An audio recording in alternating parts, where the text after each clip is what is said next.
ሰላም ጤና ይስጥልን ውድ የአሮማ ሚዲያ ቤተሰቦቻችን፣ የሰዓቱን ዜናዎች እንደሚከተለው እናቀርባለን። አብራችሁን ቆዩ። በካናዳ ማኒቶባ ግዛት የተቀሰቀሰው ሰደድ እሳት ከቁጥጥር ውጭ መሆኑ ተገልጿል። ከማኒቶባ በተጨማሪ ኦንታሪዮና ሳስካቹዋን በተባሉ ግዛቶች ሰደድ እሳቱ መዛመቱን የተነገረው 1.5 ሚሊዮን ሄክታር በሸፈነው ሰደድ እሳት ሳቢያ ከ26,000 በላይ ነዋሪዎች ከመኖራቸው ተፈናቅለዋል ተብሏል። ሰደድ እሳቱ በተከሰተበት አካባቢ የሚገኙ ነዋሪዎችን ወደ ሌላ ለማዘዋወር የጦር አውሮፕላኖችና ሄሊኮፕተሮች ጥቅም ላይ መዋላቸው ተገልጿል። እሳቱን ለመቆጣጠር ከፍተኛ ጥረት እየተደረገ ቢሆንም ተጨማሪ እገዛ እንዲደረግ የሀገሪቱ ባለስልጣን ለዓለም አቀፉ ማህበረሰብ ጥሪ አቅርበዋል። እንዲሁም ለአንድ ወር የሚቆይ የአስቸኳይ ጊዜ አዋጅ መታወጁን ተነግሯል። በፍጥነት እየተዛመደ በሚገኘው ሰደድ እሳት ጭሱ ከካናዳ አልፎ አሜሪካ ሊታይ መቻሉን ቢቢሲ በዘገባው አመላክቷል። ጠቅላይ ሚኒስትር ዶክተር አብይ አህመድ ዛሬ ምሽት በብሔራዊ ቤተ መንግስት በተካሄደው ስነስርዓት የኢትዮጵያ ታላቁን የክብር ኒሻን ለቢል ጌትስ ሸልመዋል።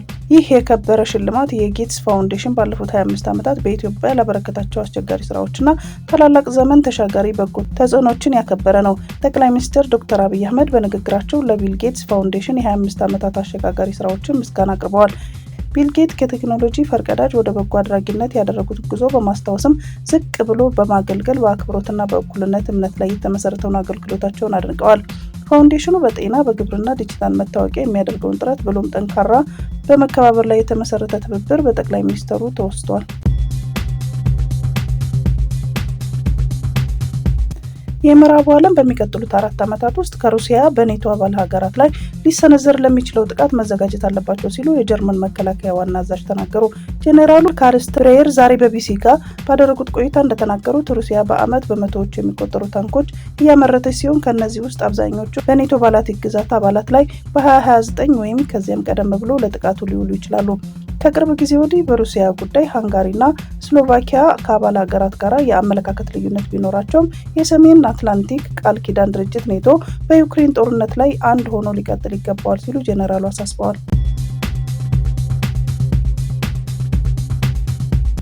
በአሜሪካ 250 ሚሊዮን ንቦችን የያዘ የጭነት መኪና መገልበጡን ተከትሎ ነዋሪዎች ወደ አካባቢው እንዳያመሩ ማስጠንቀቂያ ተሰጥቷል። ከንብ በተጨማሪ 31 ኪሎ ግራም የሚመዝን የንብ ቀፎዎችን ጭኖ የነበረው መኪናው በአሜሪካ ግዛት በካናዳ ድንበር አቅራቢያ ባለ አካባቢ ነው የተገለበጠው። ባለን አቅም የቻልነውን ያህል ንቦችን ለማዳን እየሞከርን ነው ሲሉ የዋትኮም ካውንቲ የሸሪፍ ጽሕፈት ቤት ገልጿል። ጽሕፈት ቤቱ አያይዞ ንግስት ንቦችንን በመጠቀም የቀሩትን ለመሰብሰብ እየሞከረ መሆኑን በመግለጽ በ48 ሰዓታት ውስጥ አብዛኛዎቹን ለመያዝ መታቀዱን አመላክቷል። ይህም ሂደት እስኪጠናቀቅ በቦታው ላይ ማንም እንዳይንቀሳቀስ ነው የገለጸው። የአካባቢ ፖሊስ ክስተቱን ተከትሎ በትጋት እገዛ እያደረጉ ያሉ የአካባቢውን ንብ አንቢዎች አመስግኗል። ያክልም ከ2 ደርዘን በላይ ንቦች መሰብሰብ ችለናል ማለቱን የቢቢሲ ዘገባ ያመለክታል።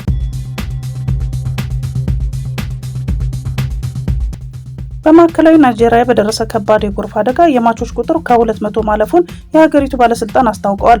አደጋው የደረሰው ከዋና ከተማው አቡጃ 300 ኪሎ ሜትር ርቀት ላይ በምትገኘው ሞኮዋ ከተማ ላይ ነው።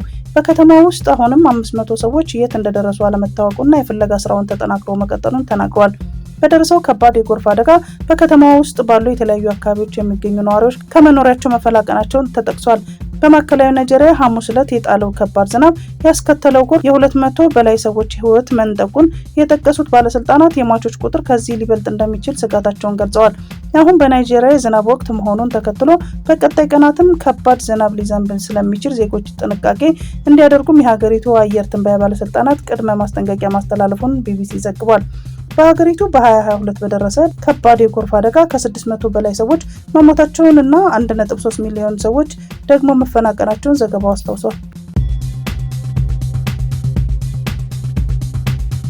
በዩናይትድ ስቴትስ ኮሎራዶ ግዛት በጋዛ የቀሩትን የእስራኤል ታጋቾች ለማስታወስ በተዘጋጀ የእግር ጉዞ ላይ በነበሩ ሰላማዊ ሰዎች ላይ ቤት ውስጥ በጠርሙስ ውስጥ የሚሰራ ተቀጣጣይ ፈንጅ ጥቃት መድረሱን የዓይን እማኞች ገለጹ።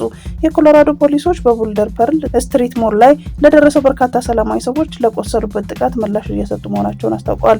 የአካባቢ ባለስልጣን እንዳሉት ጥቃቱ የተከሰተው በ13ኛ ጎዳናና በፐርል ጎዳና ዛሬ እሁድ አካባቢው ሰዓት አቆጣጠር 3:30 ፒኤም አካባቢ ነው። የመጀመሪያው ሕክምና እርዳታ ሰጪዎች የተጎዱትን እያነሱ ሲሆን ፖሊስ ሁሉም ሰው በአካባቢው እንዲርቁ አድርጓል። በስፍራው የነበሩ እማኞች ለሲቢኤስ ኮሎራዶ እንደተናገሩት ተጠርጣሪው በጋዛ የቀሩትን የእስራኤል ታጋቾች ለማስታወስ በተዘጋጀ የእግር ጉዞ ላይ በነበሩ ሰላማዊ ሰዎች ላይ ጥቃት አድርሷል። የኤፍቢአይ ዳይሬክተርና የኤፍቢአይ ምክትል ዳይሬክተር ድርጊቱን የሽብር ጥቃት ሲሉ ገልጸዋል። የኤፍቢአይ ወኪሎች በቦታው ምርመራ እያደረጉ ነው ተብሏል።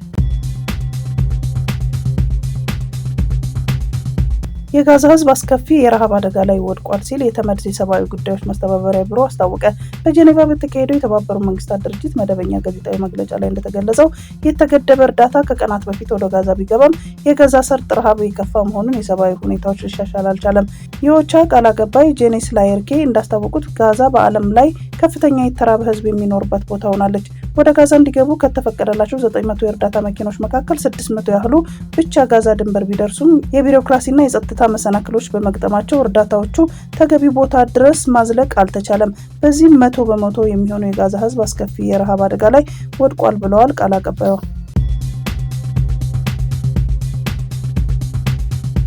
የአውሮፓ ህብረት ኮሚሽን አሜሪካ ወደ ሀገሯ በሚገቡ ብረትና አሉሚኒየም ምርቶች ላይ በጣለችው የ50% ታሪፍ ጭማሪ ማዘኑን ገልጾ የአጸፋ እርምጃዎችን ለመውሰድ መዘጋጀቱን አስታውቋል። የአውሮፓ ህብረት ኮሚሽን ቃል አቀባይ በሰጡት መግለጫ አሜሪካ በብረትና አሉሚኒየም ምርቶች ላይ የጣለችውን ታሪፍ ከ25% ወደ 50% በመጨመሯ በጣም አዝናናል ብለዋል። ቃል አቀባዩ ይህን ውሳኔ የዓለም አቀፉን ኢኮኖሚ ያለመረጋጋት የሚያባብስ ብሎም ሁለቱም ወገኖች ለወጪ የሚዳርግ መሆኑንም ጠቁመዋል። እንዲሁም ጭማሪው በህብረቱና በአሜሪካ መካከል በታሪፍ ዙሪያ ስምምነት ላይ ለመድረስ የሚያደርገውን ጥረት እንደሚያስተጓጉለው ነው የገለጹት። የአሜሪካ ውሳኔ ተከትሎ የአውሮፓ ህብረት ለቀጣይ ድርድር ሁኔታዎችን ለማመቻቸት የሚያደርገውን እርምጃ ማቆሙን ቃል አቀባዩ አያይዘው ገልጸዋል። የአሜሪካ ፕሬዝዳንት ዶናልድ ትራምፕ ወደ ሀገር ውስጥ በሚገቡ ብረታ ብረትና አሉሚኒየም ምርቶች ላይ የጣሉት ታሪፍ ከ25% ወደ 50% በእጥፍ ለማሳደግ ማቀዳቸው የዓለም የንግድ ጦርነት ዳግም እያፋፈመ መሆኑን ሮይተርስ ዘግቧል። ሳውዲ አረቢያ በድምሩ በ14 ሀገራት ዜጎች ላይ የብሎክ ቪዛ ማውጣቷን በጊዜያዊነት ማገዷን አስታውቃለች። ከእነዚህ ሀገራት መካከል ኢትዮጵያን ጨምሮ 7 የአፍሪካ ሀገራት ይገኙበታል። ይህ የቪዛ እገዳ አዲስ የጊዜያዊ የስራ ቪዛ ማመልከቻዎችንና በመጠባበቅ ላይ ያሉትንም የሚመለከት ነው የተባለ ሲሆን በውጭ ዜጎች የስራ ኃይል ላይ የተመሰረቱ የሳውዲ አረቢያ ዘርፎችን እንደሚጎዳ ተገልጿል። በእገዳው ሰለባ ሆነው ከተባሉት የአፍሪካ ሀገራት መካከል ኢትዮጵያ፣ ግብጽ፣ ናይጄሪያ፣ አልጄሪያ፣ ሱዳን፣ ቱኒዚያና ሞሮኮ ይገኙበታል። ከዚህ በተጨማሪ ኢንዶኔዥያ፣ ኢራቅ፣ ዮርዳኖስ፣ የመን፣ ህንድ፣ ፓኪስታንና ባንግላዴሽ ተካተዋል። ከነዚህ ሀገራት ከሳውዲ አረቢያ ከፍተኛ የሰው ኃይል ፍሰትና የገንዘብ ዝውውር ስለሚያገኙ እገዳ ከፍተኛ ኢኮኖሚያዊ ጫና ሊያስከትል እንደሚችል ተዘግቧል። የብሎክ ቪዛ የሳውዲ አረቢያ ቀጣሪዎች ቀድሞ በተፈቀደላቸው ኮታ የውጭ ሰራተኞችን እንዲቀጥሩ የሚያስችል ነው። የሳውዲ አረቢያ መንግስት የቪዛ እገዳውን የጣለበትን ዝርዝር ምክንያት ባይገልጽም ይህ እርምጃ በሚሊዮኖች የሚቆጠሩ ሰራተኞችን እጣ ፈንታ አጣብቂ ውስጥ ሊጥል እንደሚችል ካፒታል ለመረዳት ተችሏል። ሐማስ አሜሪካ ባቀረበችው የጋዛ የተኩስ አቁም እቅድ ላይ ለውጥ እንዲደረግ ፍላጎት ቢያሳይም ተቀባይነት እንደሌለው ስቲቭ ዊትኮቭ ተናገሩ። የመካከለኛው ምስራቅ ልዩ መልእክተኛ ስቲቭ ዊትኮቭ ቅዳሜ በሰጡት መግለጫ ሐማስ እንዲሻሻል ያቀረበውን ሀሳብ ጦርነቱን ለመቀጠል ፍላጎት እንዳለው አስመስሎበታል ብለዋል። የሐማስ ባለስልጣናት በበኩላቸው በታጋቾች ልውውጥ፣ እርዳታ አቅርቦትና የእስራኤል ወታደሮች ከጋዛ እንዲወጡ አሜሪካ ዋስትና እንድትሰጣቸው እንደሚፈልጉ አስታውቀዋል። የሐማስ መግለጫ እንደሚለው ዘላቂ ተኩስ አቁምን ጨምሮ 10 በህይወት ያሉ ታጋቾችና 15 አስክሬኖችን እንደሚመልስ እንዲሁም በእስራኤል የታሰሩ ፍልስጤማውያን እንዲፈቱለት ይጠይቃል። በእስራኤልና ሐማስ መካከል ለ20 ወራት የዘለቀውን ጦርነት ከመካከለኛው ምስራቅ ተሻግሮ በዓለም ፖለቲካ ላይ አሉታዊ ተጽዕኖ ማሳረፉ ይታወቃል።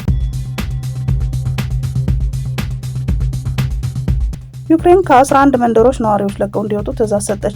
ከሩሲያ ጋር በሚዋሰኑበት ሱሚ ክልል ውስጥ ከሚገኙት እነዚህ መንደሮች ነዋሪዎች ለቀው እንዲወጡ ትዕዛዝ የሰጠችው የሞስኮ መንግስት በምድር ጦር አዲስ ጥቃት ማካሄድ መጀመሩን ተከትሎ ነው። ኤኤፍፒ እንደዘገበው ከቅርብ ሳምንታት ወዲህ ሩሲያ በዚህ አካባቢ በርካታ መንደሮችን እየተቆጣጠረች ትገኛለች። ለዚህም ዘመቻ ከ50 ሺህ በላይ ወታደሮች ማሰማራቷን የዩክሬን ባለስልጣን በመናገር ላይ ናቸው። የሱሚ ክልል አስተዳደር ዛሬ ባወጣው መግለጫ ማንኛውም ዩክሬናዊ ከሩሲያ ጋር ከሚያዋስነው ድንበር 30 ኪሎ ሜትር ርቀት ለቆ እንዲወጣ ማሳሰቢያ ሰጥተዋል። ይህ ማለት ቢያንስ የ11 መንደሮች ነዋሪዎች የሚመለከት ማሳሰቢያ መሆኑን ዘገባው ጠቅሷል። አስተዳዳሪው እንዳሉት ነዋሪዎቹን ከአካባቢ ማስወጣት ያስፈለገው የሰላማዊ ሰዎችን ደህንነት ለመጠበቅ ነው። ይህ ማሳሰቢያ የወጣው በዩክሬንና በሩሲያ መካከል ሊደረግ የታቀደውን ድርድር 2 ቀናት ሲቀሩት ነው። በቱርክ ሽምግልና ለሚካሄደው ድርድር ሩሲያ ተወካዮቿን ኢስታንቡል እንደምትልክ ያስታወቀ ሲሆን የመደራደሪያ ምክረ ሀሳብም ልካለች። የዩክሬን መንግስት በምክረ ሀሳቡ ላይ እስካሁን መልስ አለመስጠቱ ይታወቃል። የአሜሪካው ጄኔራል ሶማሊያ የራሷን ጸጥታ ለማስከበር ኃላፊነቱን እንድትወስድ አሳሰቡ። የአሜሪካ የአፍሪካ እዝ አፍሪኮም ዋና አዛዥ የሆኑት ጄኔራል ማይክል ላንግሊ እንደገለጹት አሜሪካ ከዚህ ቀደም ቀጠናውን ለማረጋጋት ተሰጥቶ የነበረውን እርዳታ በከፍተኛ ሁኔታ ቀንሳለች። በመሆኑም ሶማሊያን ጨምሮ በቀጠናው ያሉት ሀገራት ሰላምና ደህንነታቸውን ለመጠበቅ ኃላፊነቱን መውሰድ እንዳለባቸው አሳስበዋል። ጄኔራሉ በናይሮቢ በሰጡት መግለጫ ሲናገሩ እኛ ከዚህ ቀደም እናቀርበው የነበረውን ድጋፍ ከዚህ በኋላ ላይኖር ይችላል። በመሆኑም የአፍሪካ ቀንድ ሀገራት ራሳቸውን በማጠናከር ኃላፊነቱን ለመውሰድ እንዲዘጋጁ እንጠይቃለን ብለዋል። ጄኔራሉ እንደገለጹት ከዚህ በኋላ አሜሪካ ሶማሊያን ጨምሮ ለቀጠናው ሀገራት የምታደርገውን ድጋፍ የደህንነት መረጃን ማጋራትና የጋራ ወታደራዊ ስልጠና በማድረግ ብቻ የሚወሰን ይሆናል።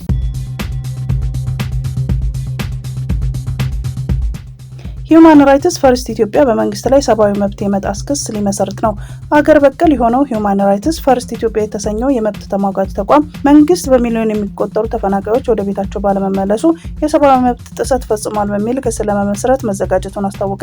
የተቋሙ ዳይሬክተር አቶ ተስፋለም በርሄ በዚህ ጉዳይ ላይ ዝግጅታቸውን እያጠናቀቁ መሆናቸውን ገልጸዋል። ሲናገሩም ተፈናቃዮች ወደ ቤታቸው እንዲመለሱ በፍርድ ቤት ውሳኔ ማስገደድ ይቻል እንደሆነ ወደፊት የምናየው ይሆናል። ነገር ግን እኛ ጉዳዩን ወደ ህግ መውሰድ አስፈላጊ ሆኖ አግኝተነዋል ብለዋል። ተፈናቃዮቹ ወደ ቤታቸው ባለመመለሳቸው የሰብአዊ ቀውሱ መባባሱና የከፋ ሁኔታ ላይ ማድረሱን የጠቀሱት ዳይሬክተሩ ጨምረውም ከትግራይ ክልል የተፈናቀሉ ሰዎች ለ3 እና ለ4 ዓመታት በአስቸጋሪ ሁኔታ ውስጥ ከመኖራቸውም በላይ አሁንም የተሰቃዩ ናቸው ሲሉ አስረድተዋል። እንደ አቶ ተስፋለም ገለጻ ተፈናቃዮቹን በፈቃደኝነት ወደ ቤታቸው መመለስ የሰብአዊነት ስራ ብቻም ሳይሆን በአገርና በዓለም አቀፍ ህግ የተቀመጠው ግዴታም ነው። የአፍሪካ ህብረት የካምፓላ ስምምነትና የኢትዮጵያ ህገ መንግስት ይህንን በግልጽ ማስፈራቸውንም ጠቅሰዋል። መንግስት ተፈናቃዮችን የመመለስ አስቸኳይ እርምጃ የማይወስድ ከሆነ ድርጅታቸው ከእነዚህ ህጋዊ መሰረቶች ወደ ክስ ለማምራት እንደሚገደድ አሳስበዋል። ዩክሬን ከ40 በላይ የሩሲያ ቦምብ ጣይ አውሮፕላኖች ማውደሟን አስታወቀች። ሮይተርስ ከዩክሬን ባለስልጣናት በምንጭነት ጠቅሶ እንደዘገበው ይህ ጥቃት የተፈጸመው ኦሊያናና በሊያ በተሰኙ የአየር ኃይል ሰፈሮች ላይ ነው። በዩክሬን የሀገር ውስጥ ደህንነት መስሪያ ቤት አማካኝነት በተፈጸመው በዚህ የድሮን ጥቃት ቆመው የነበሩ ከ40 በላይ የአውሮፕላኖች መመታታቸውን እኚህ ባለስልጣን ገልጸዋል። ከተመቱት ውስጥ ቲዩ-95 እና ቲዩ-22 የተሰኙ ረጅም ርቀት ሚሳኤል አስወንጫፊዎች እንደሚገኙበት አስረድተዋል። የተመቱት በዩክሬን ከተሞች ላይ በየቀኑ ጥቃት የሚፈጸሙት ቦምብ ጣይ አውሮፕላኖች መሆናቸውን የጠቀሱት ባለስልጣኑ አሁንም ይህ ዘመቻ እንደሚቀጥል አስታውቀዋል። ዩክሬን ይህንን ጥቃት ማከናወኗን ከመግለጿ ጥቂት ቀደም ብሎ ሩሲያ የ109 ድሮንና 5 ሚሳኤሎች እንደተኮሰችበት አስታውቃ ነበር። እነዚህ ጥቃቶች እየተከናወኑ ያሉት ነገ ሰኞ በሁለቱ ሀገራት መካከል በቱርክ ድርድር ሊደረግ በታቀደበት ዋዜማ ነው። በኢስታንቡል ለሚደረገው ድርድር ዘለንስኪ ተወካዮቻቸውን እንደሚልኩ ያስታወቁ ሲሆን ለውይይቱ ቁርጠኛ መሆናቸውንም አስታውቀዋል። የኢትዮጵያ አየር መንገድ የተባበሩት አረብ ኤሚሬትስ ግዛት ሆነችው ሻርጃ ከተማ አዲስ በረራ ጀምረዋል። የበረራ ማስጀመሪያ መርሃ ግብሩን ዛሬ ማምሻውን በአየር መንገዱ የተከናወኑ ሲሆን በዚህ ወቅትም የበረራው መጀመሪያ በኢትዮጵያና በተባበሩት አረብ ኤሚሬትስ መካከል የንግድና ቱሪዝም ግንኙነት የሚያጠናክር መሆኑን ገልጿል። አየር መንገዱ ዛሬ ያስጀመረው በረራ ከዱባይ በመቀጠል ወደ ተባበሩት አረብ ኤሚሬትስ የሚደረግ ሁለተኛው የመንገደኞች በረራ መዳረሻ ይሆናል። በረራው በሳምንት 4 ጊዜ የሚደረግ ሲሆን አዲሱ በረራ ከተባበሩት አረብ ኤሚሬትስ ግዙፍ ከተሞች አንዷ ወደ ሆነችው ሻርጃ መንገደኞችን ያገናኛል ተብሏል። ወደ ትግራይ ክልል ሲጓዙ አፋር ላይ ለቀናት ክልከላ የተደረገባቸው ተሽከርካሪዎች እንዲለቀቁ ተወሰነ። ውሳኔውን የትግራይ ጊዜያዊ አስተዳደር ፕሬዝዳንት ሌተናል ጀነራል ታደሰ ወረደ ከኢትዮጵያ ፌዴራል ፖሊስ ኮሚሽን ኮሚሽነር ጄኔራል ደመላሽ ገብረ ሚካኤል ጋር መወያየታቸውን ተከትሎ ነው ተግባራዊ ሆነው። ፕሬዝዳንት ሌተናል ጀነራል ታደሰ ግንቦት 23 2017 ዓ.ም ከኮሚሽነር ጄኔራል ደመላሽ ጋር ውይይት አድርገዋል። በዚህም ከግንቦት 18 ቀን 2017 ዓ.ም ጀምሮ በአፋር በኩል ወደ ትግራይ ሲጓዙ ክልከላ የተደረገባቸው የጭነት ተሽከርካሪዎች የተከለከሉበት ምክንያት የጫኑት የንግድ ዕቃ ከትግራይ አልፎ በኮንትሮባንድ መልክ ወደ ኤርትራ ሊሻገር ይችላል ከሚል ጥርጣሬ ጋር የተያያዘ እንደሆነ ተገልጿል። ሁለቱም ኃላፊዎች በውይይታቸው የመረጃው እውነትነትም ምን ድረስ እንደሆነ የሚያጣራ ከፌዴራል ፖሊስና ከትግራይ ጊዜያዊ አስተዳደር የተውጣጣ ኮሚቴ እንዲመረምረው ስምምነት ላይ ደርሰዋል። የኮሚቴው ምርመራ ውጤት መሰረት በማድረግ የቁጥጥር ስርዓት እንዲዘረጋና ተጠያቂነት እንዲሰፍን ይህንን የማከናወን ተግባርና ኃላፊነት ደግሞ በዋናነት የጋራ ኮሚቴው እንዲሆን ተወስኗል። ስምምነቱን ተከትሎ ተሽከርካሪዎቹ ተለቀዋል። በቀጣዩም ተመሳሳይ ችግር እንዳያጋጥም ኃላፊዎች ስምምነት ላይ መድረሳቸውን የትግራይ ክልል ጊዜያዊ አስተዳደር የፕሬዝዳንት ጽህፈት ቤት ያሰራጨው መረጃ አመላክቷል። ከአንድ ወር በፊት የአውሮፓ ሀገር ሃንጋሪ ፓርላማ የግብረ ሰዶማውያንን ሰልፍ ዝግጅት የሚከለክል የሚያግድ እንዲሁም ፖሊስ እንዲህ ያለውን ሰልፍ ላይ የሚሳተፍ ማንኛውንም ሰው ፊትን ለይቶ ለማወቅ የሚያስችል ካሜራ እንዲጠቀም የሚፈቅድ ሕግ አውጥቷል። ከዚህ ቀደም ብሎ ደግሞ ፓርላማው ሀገሪቱ እውቅና የምትሰጠው ለሁለት ጾታዎች ማለትም ወንድና ሴት ብቻ እንዲሆን የሚያደርግ የህገ መንግስት ማሻሻያ አድርጓል።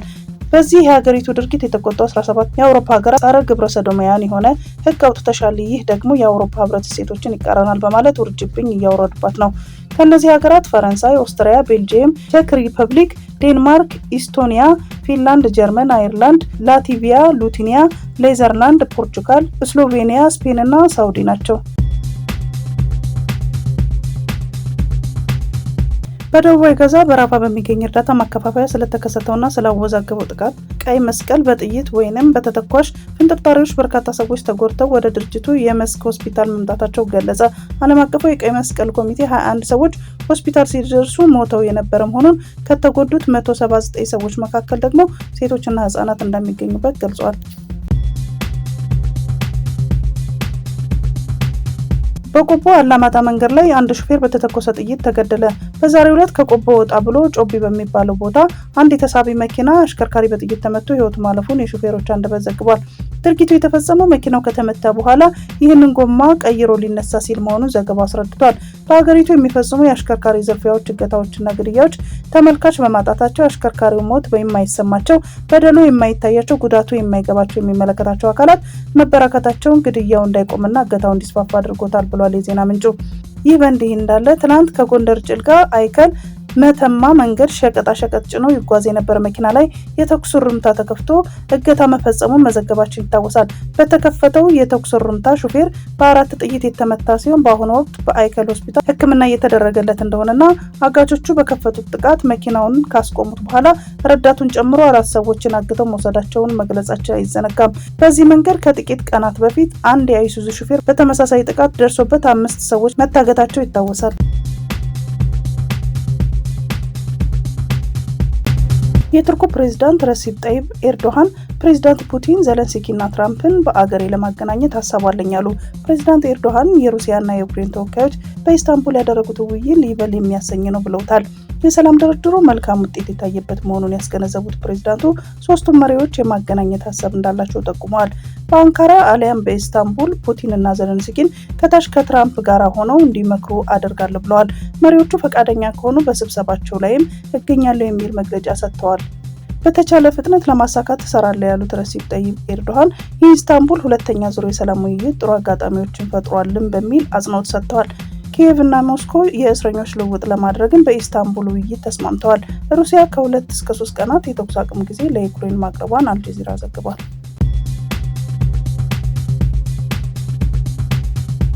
አሜሪካና ዩናይትድ ኪንግደም የሩሲያ ነዳጅና ጋዝ ላይ ማዕቀብ ሲጥሉ የአውሮፓ ህብረት ደግሞ የሩሲያ ድፍድፍ ነዳጅ እንዳይገባ አግዷል።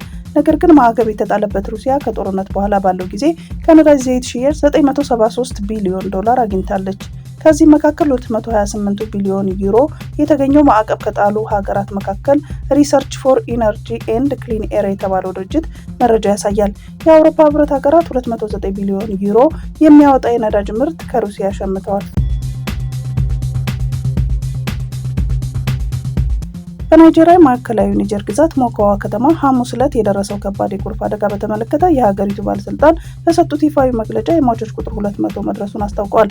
ሆኖም አደጋውን ተከትሎ ከ500 በላይ ሰዎች እስካሁን የደረሱበት ባለመታወቁ የሟቾች ቁጥር ወደ 700 ሊያሻቅብ ይችላል ተብሎ ተፈርቷል። አሁን የጠፉ ሰዎችን በህይወት የማግኘት ተስፋ በመመናመኑ አደጋውን ተከትሎ ሲደርስ የቆየውን የነፋስ አድን ጥረት መቆሙን አንድ የከተማ ባለስልጣን ለቢቢሲ ተናግረዋል። በከተማ ሊከሰት የሚችለውን በሽታን ለመከላከል ባለፉት 60 ዓመታት ውስጥ የከፋው በተባለበት የጎርፍ አደጋ ከመሬት ስር የተቀበሩ አስክሬኖችን የማውጣት ጥረት በፍጥነት እንደሚጀምር የከተማው አስተዳዳሪ መሐመድ አልዩ አስታውቀዋል። ግብጽ የአባይ ውሃ አጠቃቀሟን በ7 በመቶ የሚያሳድግ የበረሃ ከተማ ልትገነባ ነው። ግብጽ በአባይ ውሃ አሁን እየተጠቀመች ካለው የውሃ መጠን 7 በመቶ በላይ ተጨማሪ ውሃ የሚፈልግ የበረሃ ከተማ ግንባታ ፕሮጀክት ይፋ አድርጋለች። የግብጽ ጠቅላይ ሚኒስትር ሙስጠፋ ማድቡሊ ትናንት ፕሮጀክቱን ይፋ ማድረጋቸውን ሮይተርስና አረብ ወርልድ ዘግበዋል። የሚገነባው የበረሃ ከተማ ከካይሮ 42 ኪሎ ሜትር ርቀት ላይ በስተምዕራብ አቅጣጫ በምትገኘው ጂሪያን ከተማ አቅራቢያ እንደሚሆን ተገልጿል። ፕሮጀክቱ ግብጽ ከአባይ ወንዝ ከምታገኘው የፍትሃዊ ውሃ አጠቃቀም ከ7 በመቶ በላይ ፍጆታ ያለው ሲሆን መጠኑን 4 ቢሊዮን ኪዩቢክ ሜትር መሆኑን ተመላክቷል። የበረሃ ከተማ ፕሮጀክቱ አዲስ የእርሻ ልማትንም ያካተተ ሲሆን 2.28 ሚሊዮን ሄክታር የሚሰፋ እርሻ የሚጀመርበት ነው ተብሏል። ለከተማዋ የሚቀርበው የአባይ ወንዝ ውሃ በመጥለፍ በመስተዋት በሚሰሩ መተላለፊያ ቤቶች ውስጥ የሚጓጓዝ ሲሆን በየቀኑ 10 ሚሊዮን ኪዩቢክ ሜትር ያህል ውሃ እንዲደርስ ታቅዷል። በመውጫ ፈተና ውጤት ሳቢያ 90 የግል ከፍተኛ ትምህርት ተቋማት ተዘጉ። የትምህርት ሚኒስቴር የከፍተኛ ትምህርት ተቋማት የመውጫ ፈተናን አስመልክቶ ባወጣው መመሪያ መሰረት 90 ያህል የግል ከፍተኛ ትምህርት ተቋማት ከሚያስፈትኗቸው ተማሪዎች 75 በመቶ ያህሉ ማሳለፍ ባለመቻላቸው መዘጋታቸው ተነግሯል።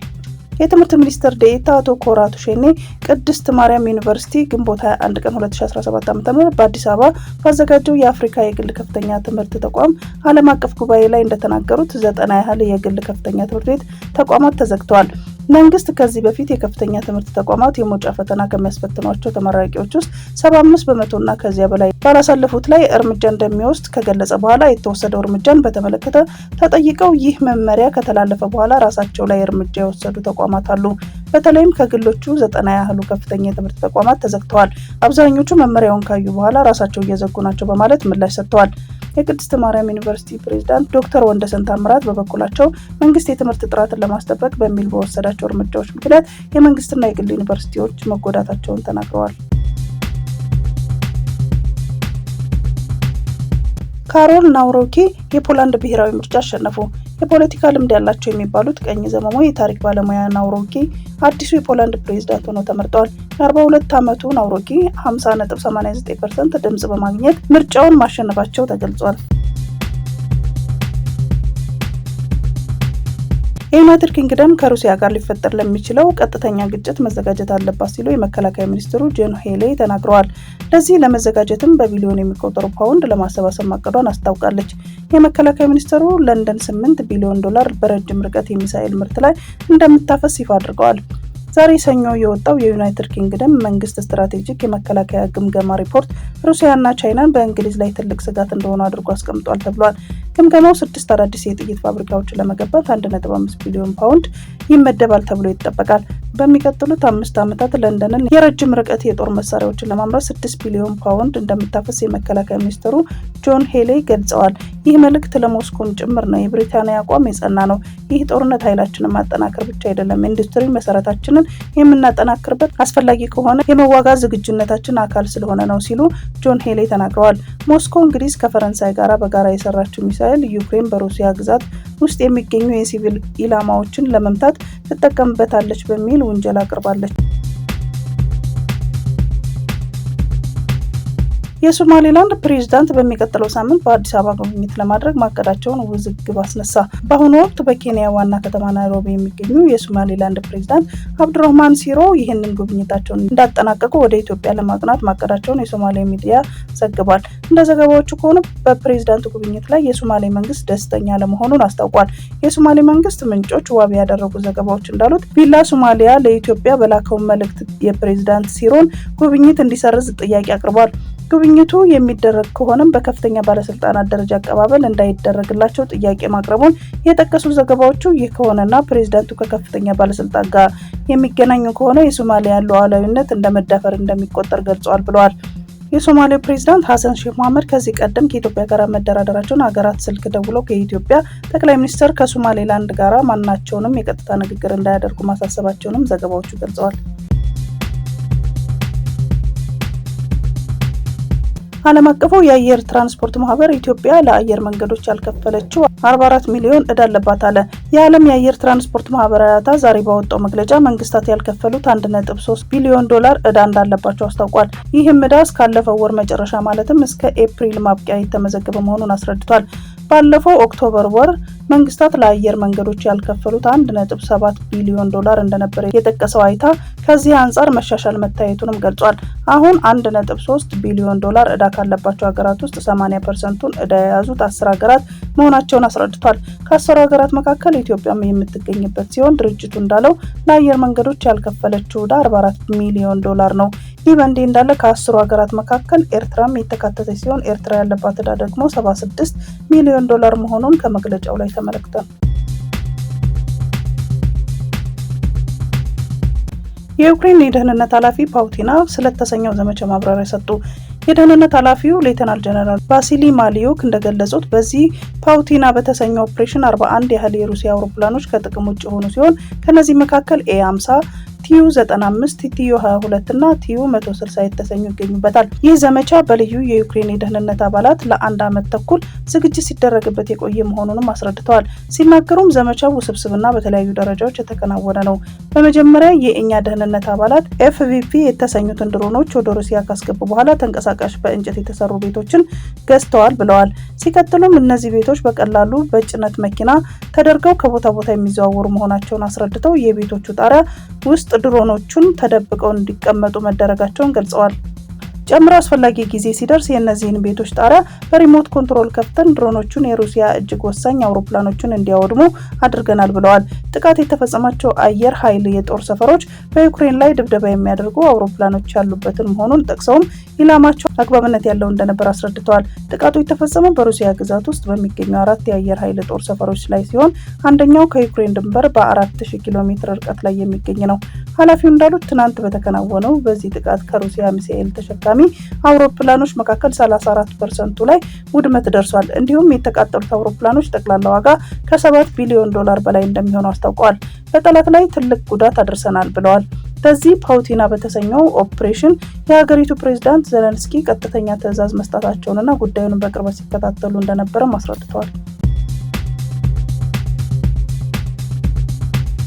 የፌዴራል ፖሊስ ኮሚሽን ኮሚሽነር ጀነራል ደመላሽ ገብረ ሚካኤል አዲስ አበባ ከወራት በኋላ በአፍሪካ የመጀመሪያውን በዓለም አቀፍ 4ኛውን ሰው አልባ ስማርት ፖሊስ ጣቢያ ባለቤት ትሆናለች።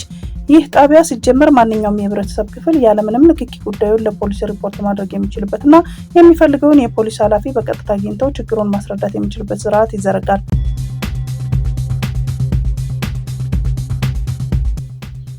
ሩሲያና ዩክሬን የሚያደርጉት ሁለተኛ ዙር የሰላም ንግግር በቱርክ ኢስታንቡል ከተማ ተጀምሯል። በሁለቱም ሀገራት መካከል የሚደረገው ሁለተኛ ዙር የሰላም ድርድር የቱርክ የውጭ ጉዳይ ሚኒስትር ሀካን ፊዳን የሚመሩት ሲሆን የቱርክ ሩሲያና ዩክሬን ባለስልጣናት ተሳትፈውበታል። የሩሲያ ፕሬዝዳንት ቭላዲሚር ፑቲን አማካሪ ቭላዲሚር ሜደንስኪ እና የውጭ ጉዳይ ምክትል ሚኒስትር ሚካኤል ጋሉዥን ጨምሮ ከፍተኛ ወታደራዊ ባለስልጣኖች ሩሲያን ወክለው በሰላም ንግግር መድረኩ ተገኝተዋል። በዩክሬን በኩል የመከላከያ ሚኒስትር እና የውጭ ጉዳይ ምክትል ሚኒስትር እንዲሁም የደህንነት ባለስልጣኖች ተሳታፊ ሆነዋል። ከዩክሬን በኩል የቀረበው የሰላም ሀሳብ ሰነድ ሩሲያ ስለመቀበሏ ሜደንስኪ ያረጋገጡ ሲሆን የዩክሬን ፕሬዝዳንት ዘለንስኪ ግን ሩሲያ ያቀረበችው ነገር እንደሌለ ተናግረዋል። ሁለቱ ወገኖች በፈረንጆቹ ሜይ 16 በዚሁ ቱርክ ውስጥ ተገናኝተው መነጋገራቸው ይታወሳል። በወቅቱም በእስረኞች ልውውጥና የሰላም ንግግሮችን ማስቀጠል በሚቻልበት ጉዳዮች ላይ ተስማምተው ሁለቱም ሀገራት የእስረኞች ልውውጥ ማድረጋቸው ይታወቃል። የዩክሬን ፕሬዝዳንት ቮሎዲሚር ዜሌንስኪ በሊቱዌኒያ ዋና ከተማ ቪልኒየስ በሰጡት ጋዜጣ መግለጫ ሁለቱ ሀገራት የጦር እስረኞች ልውውጥ ለማድረግ መስማማታቸውን አስታውቀዋል። ይህን ተከትሎም በዩክሬን በኩል ተጨማሪ ታጋቾችን ለመልቀቅ በዝግጅት ላይ መሆኗን ገልጸዋል። ፕሬዝዳንቱ እንዳሉት የሁለት ሀገራት ልዑካን በኢስታንቡል ሲራጋን ቤተ መንግስት በተካሄደው ስብሰባ በቱርክ በኩል ሰነዶችን ተለዋውጠዋል። የዩክሬን መከላከያ ሚኒስትር ረስተም ኡሜሮቭ በበኩላቸው በሰጡት መግለጫ ዩክሬን በአጀንዳው ላይ 3 ዋና ነጥቦችን ማንሳቷን ተናግረዋል። ከነዚህ የመጀመሪያዎቹ የተኩስ አቁም ስምምነት ሲሆን በሁለተኛ ደረጃ ያነሳችው ታጋቾችን ነጻ ማውጣት የሚል ሀሳብ ነው። ዩክሬን በሶስተኛ ደረጃ በመሪዎች መካከል ውይይት እንዲካሄድ ሀሳብ ያቀረበች ሲሆን ከነዚህ ውስጥ በታጋቾች ልውውጥ ላይ ብቻ ከስምምነት መድረሱን ነው የገለጹት። ተጨማሪ ዝርዝር ጉዳዮችን በቀጣይ የምናቀርብ ይሆናል ብለዋል። ከዚህ ቀደም በኢስታንቡል የተደረሰው ስምምነት ተከትሎም በሁለት ሀገራት መካከል ትልቁ የእስረኛ ልውውጥ መደረጉ ይታወሳል።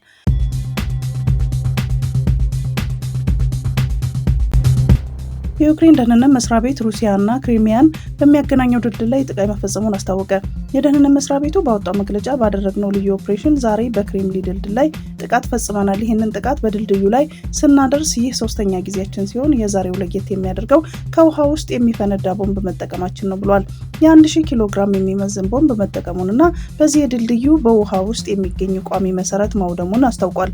ይህንን ኦፕሬሽን ለመፈጸም የ6 ወራት ዝግጅት ማድረጉን ያስታወቀው መስሪያ ቤቱ ድልድዩ የሩሲያ ኃይሎች ወታደራዊ አቅማቸውን የሚያሳትፉበት መሆኑንም ገልጿል። ይህ ግዙፍ ድልድይ የመኪናና የአውሮፕላንና የባቡር መተላለፊያ ያለው ሲሆን 2 ጊዜ በዩክሬን ተመቶ ለበርካታ ወራት ጥገና ተደርጎለት መልሶ ስራ የጀመረ መሆኑ ይታወሳል። የዛሬውን ጥቃት በተመለከተ ሩሲያ ያለችው ነገር የለም። ይሁንና ድልድዩ ለ3 ሰዓት ያክል ዝግ ሆኖ ከቆየ በኋላ መልሶ ተከፍቶ ስራውን መቀጠሉን ሮይተርስ ዘግቧል።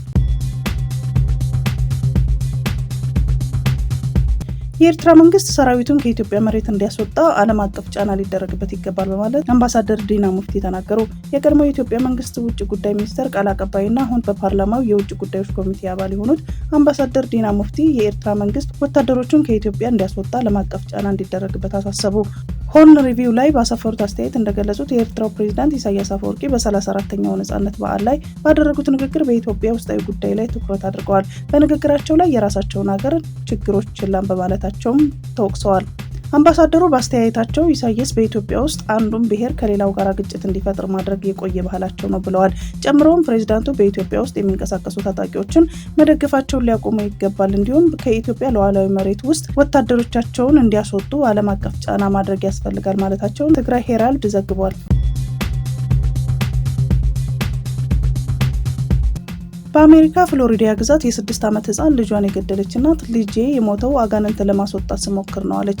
የፍሎሪዳ ግዛት ሸሪፍ የ6 ዓመት ህፃን ልጇን ገድላለች ያላት እናት ታስሮ እየመረመረ ሲሆን እናት ለመርማሪዎች በሰጠችው የእምነት ክህደት ቃል አጋንንት ለማስወጣት ስሞክር ሞቷል ብላለች። ህፃኑ ልጅ ባለፈው አርብ በፍሎሪዳ ግዛት በፎርት ፒርስ በሚገኘው መኖሪያ ቤታቸው ሞቶ መገኘቱን ለባለስልጣናት ዛሬ በሰጡት መግለጫ ተናግረዋል። ህፃኑ ልጅ ትምህርት ቤት መምጣት ካቆመ 2 ሳምንት እንዳለፈው የደረሳቸው ጥቆማን ተከትሎ የሴንት ሉሲ ካውንቲ የሸሪፍ ጽሕፈት ቤት ተወካዮች ወደ ቤተሰቡ ቤት ሄደዋል። በወቅቱም ሸሪፎች እናቱን አግኝተው ሲያናግሯት ህፃኑ ሞቶ ወደ ተገኘበት ክፍል እንዳመራቻቸው በሪፖርተራቸው ላይ ጽፈዋል። ሞቶ በተገኘበት መኝታ ክፍል ውስጥ ህፃኑ ፊቱን ብቻ በጨርቅ ተጠቅልሎ እንዳገኙትም አስፍረዋል። በአሁኑ ሰዓት የአስክሬን ምርመራ እየተደረገ ሲሆን የሕክምና መርማሪው ቢሮ ያገኘው ውጤት ይህ ዜና እስከተጠናቀረበት ጊዜ አላሳወቀም።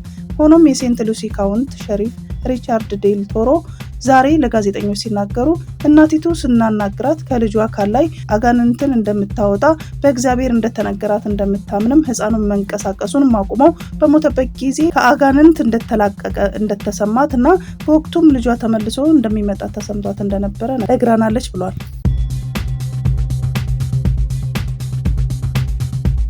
የሱዳን ፈጥኖ ደራሽ ኃይል መሪ ጄኔራል መሐመድ ሐምዳን ዳጋሎ ምሽቱን በቪዲዮ ካሰራጨው መልእክት በጦርነቱ ማናቸውም ሰላማዊ ድርድር አማራጮች አክትመዋል።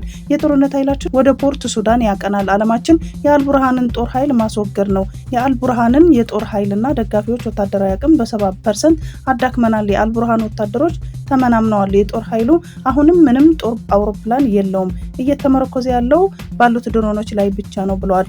ከግብጽና ከኤርትራ በተጨማሪ ከአልቡርሃን ድጋፍ በማድረግ ጦርነቱን እያባባሰችው ያለችው ኢራን ናት።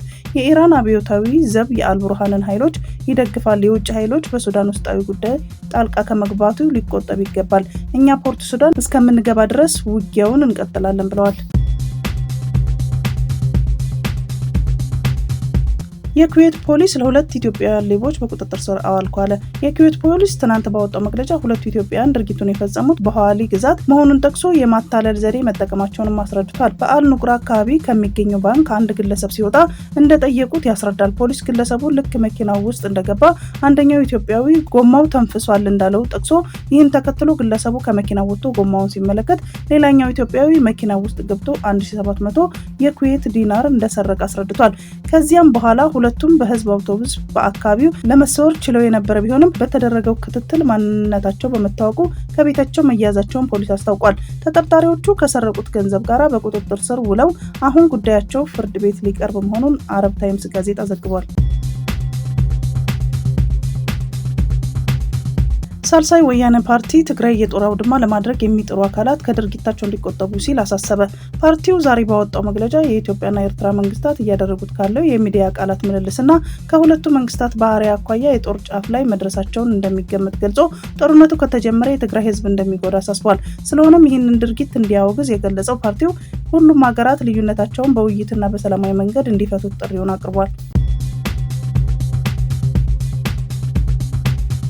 የዩክሬን ጦር ሰኞ ማምሻውን በበርካታ የሩሲያ ግዛቶች ላይ የሰው አልባ አውሮፕላኖች ጥቃት ፈጽመው በዛፓሮሄ ክልል ሙሉ በሙሉ እንዲሁም የከርሰን ክልል የተወሰነ ክፍል ኤሌክትሪክ ኃይል አልባ እንዳደረጋቸው የአካባቢው አስተዳዳሪዎች ተናግረዋል። ጥቃቱ በሰሜናዊ ምዕራብ የዛፓሮሄ ክፍል ከፍተኛ የቮልቴጅ መሳሪያዎች ላይ ጉዳት በማድረሱ በክልሉ የኤሌክትሪክ መቋረጡን አስከትሏል ሲል አስተዳዳሪው ኢቭጄኒ ባሌቲስኪ በቴሌግራም ገጻቸው እኩለ ሌሊት ላይ ጽፈዋል።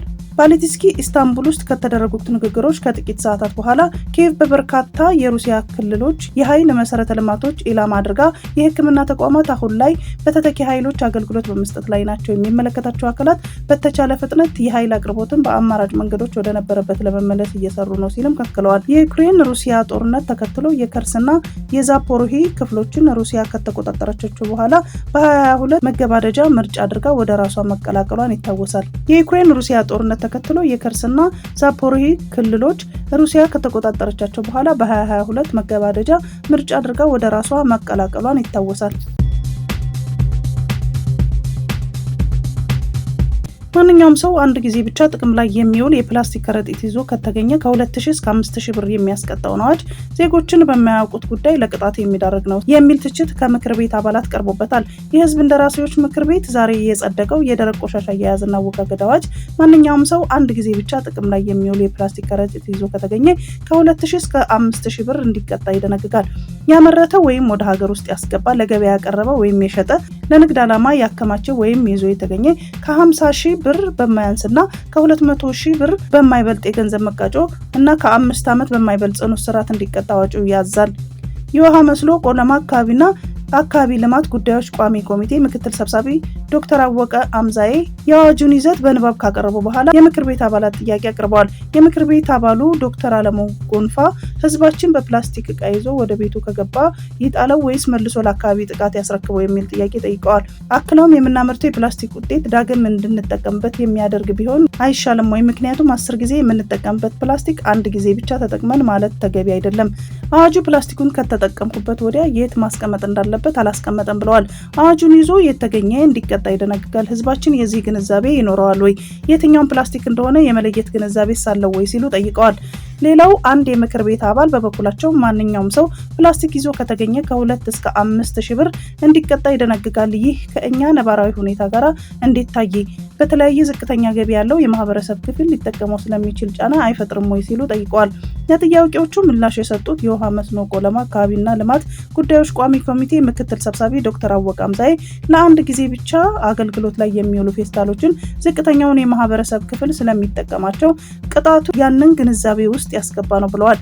ለምሳሌ አንዲት አሮጊት ወይም ሽማግሌ የ2 ብር ዳቦ ወይም የ10 ብር ስኳር ገዝተው ሲሄዱ 5,000 ብር ክፈሉ ሲባሉ ላይኖራቸው ስለሚችል ቅጣቱ ከ5,000 ወደ 2,000 ዝቅ እንዲል ተደርጓል። ይህ የህብረተሰቡን የመክፈል አቅም ከግንዛቤ ያስገባ ነው ሲሉ አስረድተዋል። የፕላስቲክ ከረጢት ከቅጣቱ በላይ ሀገርን የሚገዱ ናቸው፣ እስከ 100 ዓመት ድረስ አይሰበሰቡም ያሉት ምክትል ሰብሳቢው ከዚህ አንጻር 20-30 ሺህ ቢሆን ሀገርን ለማትረፍ ነው ብለዋል። ለህዝቡ ግንዛቤ ለመስጠትም ከመጪው ሐሙስ ጀምሮ የግንዛቤ ማስጨበጫ መድረክ ይካሄዳል ሲሉ ዶክተር አወቀ አምዛዬ ተናግረዋል። አዋጁ የፕላስቲክ ጫማዎች፣ የውሃ ኮዳዎች እና ወፍራም የፕላስቲክ ውጤቶችን አይጨምርም ተብሏል። አዋጁ ማንኛውንም ሰው ከመኖሪያ ቤቱ ድንበር አንስቶ ከ20 ሜትር በላይ አካባቢውን የማጽዳት ግዴታውንም ያስቀምጣል። አዋጁ በነጋሪት ጋዜጣ ታትሞ ከሚወጣበት ቀን ጀምሮ በመላ ሀገሪቱ ተፈጻሚ ይሆናል በማለት የሸገር ኤፍኤም 102.1 ሬዲዮ ጣቢያ ዘግቧል። የሩሲያው ፕሬዝዳንት ቭላዲሚር ፑቲን የአሜሪካው ፕሬዝዳንት ዶናልድ ትራምፕ እና የዩክሬኑ ፕሬዝዳንት ቮሎዲሚር ዜሌንስኪ በቅርቡ ተገናኝተው ሊወያዩ እንደሚችሉ የክሬምሊን ቃል አቀባይ ዲሚትሪ ፔስኮቭ ተናገሩ። ፔስኮቭ እንዳሉት የሩሲያ ፕሬዝዳንት ቭላዲሚር ፑቲን ንግግሮች ለማድረግ ፍላጎት ቢኖራቸውም እንዲህ አይነቱ ስብሰባ መደረግ ያለበት ስምምነቶች ከተደረጉና በቴክኒካዊ ደረጃ ስራቸው ከተጀመረ በኋላ ብቻ ነው ብለው እንደሚያምኑ አብራርተዋል። የሩሲያና የዩክሬን ልዑካን በኢስታንቡል ሁለተኛ ዙር ድርድር በትናንትናው ዕለት ያደረጉ ሲሆን ሁለቱ ወገኖች ከፍተኛ የእስረኞች ልውውጥ ለማድረግ ተስማምተዋል።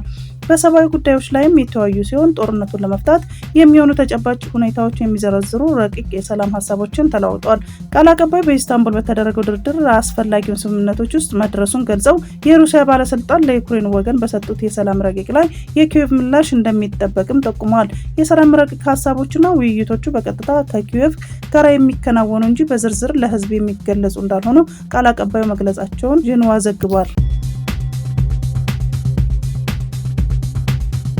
ምርጫ ቦርድ ትናንት በሰጠው ጋዜጣዊ መግለጫ ቀጣዩ ምርጫ ዲጂታል እንደሚያደርግ አስታውቋል። የብሔራዊ ምርጫ ቦርድ ሊቀመንበር ሜላትወርቅ ኃይሉ በመግለጫቸው በሚቀጥለው ዓመት የሚደረገው 7ኛው ሀገራዊ ምርጫ ካለፉት 6ቱ ለየት ያለ እንደሚሆን ገልጸው ከመራጮች ምዝገባ ጀምሮ እስከ ድምጽ መስጠት ድረስ በዲጂታል ስርዓት ለማከናወን ዝግጅት እያደረጉ መሆኑን ገልጸዋል። ይህ ተደራሽነት፣ ውጤታማነትና ግልጸኝነት ለማስፈን እንደሚረዳ የጠቀሱት ሊቀመንበሯ የምርጫ ታዛቢዎች በኦንላይን እንደሚታዘቡ መግለጻቸው ይታወቃል። በፎርብስ መረጃ መሰረት አጠቃላይ ሀብታቸው 116.3 ቢሊዮን ዶላር ይገመታል። ይሁንና በውድ ጌጣጌጦች ተውበው መሽቀርቀርና ልታይ ማለትን እምብዛም አይወዱም። ቀለል ባለ አለባበስና በተለመደ የንባብ መነጽራቸው የሚታወቁ ቢል ጌትስ በበርካታ የበጎ አድራጎቶች ስራዎች ላይ ይሳተፋሉ። በሚቀጥለው 20 ዓመታት ከሚኖራቸው ሀብት ውስጥ 99 በመቶ ለድሃ ሀገራት ለመለገስም ወስነዋል። እኔም ስሞት ሰዎች ስለኔ ብዙ ነገሮች ይላሉ፣ ነገር ግን ሀብታም ሆኖ ሞተ የሚለውን ከነዚህ አንዱ እንዳይሆን ቆርጫለሁ ማለታቸውን በበርካታ መገናኛ ብዙሃን ተዘግቧል። የኢትዮጵያ የልብ ህሙማን ህጻናት መርጃ ህክምናውን ለማግኘት በተስፋ ሲጠባበቁ ለነበሩ 88 ህጻናት ህክምና መስጠት ተችሏል። የኢትዮጵያ የልብ ህሙማን ህጻናት መርጃ በ6 ቀናት ለ88 የልብ ህሙማን ህጻናት የልብ ህክምና መስጠቱን ገልጿል። ከኪንግ ሳልማን ሁማኒቴሪያን ኤድ ኤንድ ሪሊፍ ሴንተር በተሰጠው በዚህ ህክምና ተልዕኮ ከማዕከሉ የወጡ 30 የህክምና ባለሙያዎች ከማዕከሉ ባለሙያዎች ተሳትፈዋል። የህክምና ቡድኑ ከማዕከሉ ባለሙያዎች ጋር በመተባበር ለ24 ህጻናት የልብ ቀዶ ህክምና፣ ለ64 ህጻናት ደግሞ በደም ስር በኩል የሚሰጥ የልብ ህክምና መስጠት ተችሏል። በዚህም በአስቸጋሪ ሁኔታ ለነበሩና ህክምናውን ለማግኘት በተስፋ ሲጠባበቁ የነበሩ አጠቃላይ 88 ህጻናት ህክምና ማግኘት ችለዋል። ሳልማን ሁማኒቴሪያን ኤድ ኤንድ ሪሊፍ ሴንተር የህክምና ቡድን የፈጸመው የህክምና አገልግሎት በብር ሲተመን ከ39 እስከ 51 ሚሊዮን የሚገመት እንደሆነ የኢትዮጵያ ልብ ህሙማን ህጻናት መርጃ ጠቅሷል። ተቋሙ ከሳውዲ አረቢያ ድረስ በመምጣት ላበረከተው ትልቅ አስተዋጽኦ ምስጋና እያቀረበ ሲሆን አጋርነታቸውን በማስቀጠል በልብ ህመም ከሚሰቃዩ ህጻናት ጎን እንዲቆሙ ጥሪ አቅርበዋል። በአዲስ አበባ በታክሲ ተርሚናል አገልግሎት የተደራጁ ወጣቶች ስራ ጀመሩ።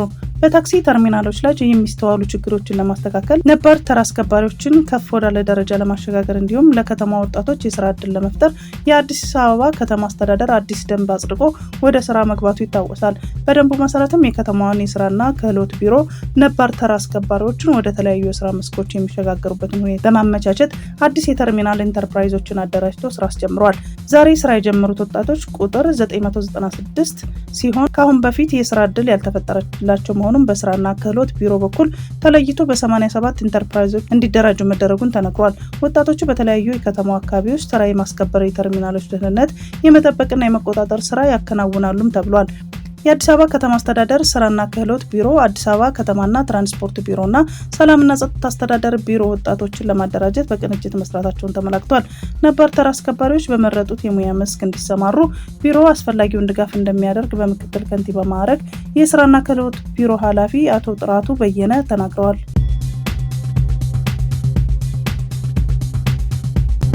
አልሸባብ በመካከለኛው ሸበሌ የአፍሪካ ህብረት ሄሊኮፕተርን መትቼ ጥያለሁ ቢልም በህብረቱ የሶማሊያ ተልዕኮ ባወጣው መግለጫ በቴክኒክ ምክንያት ችግሩን ማጋጠሙን ገልጿል።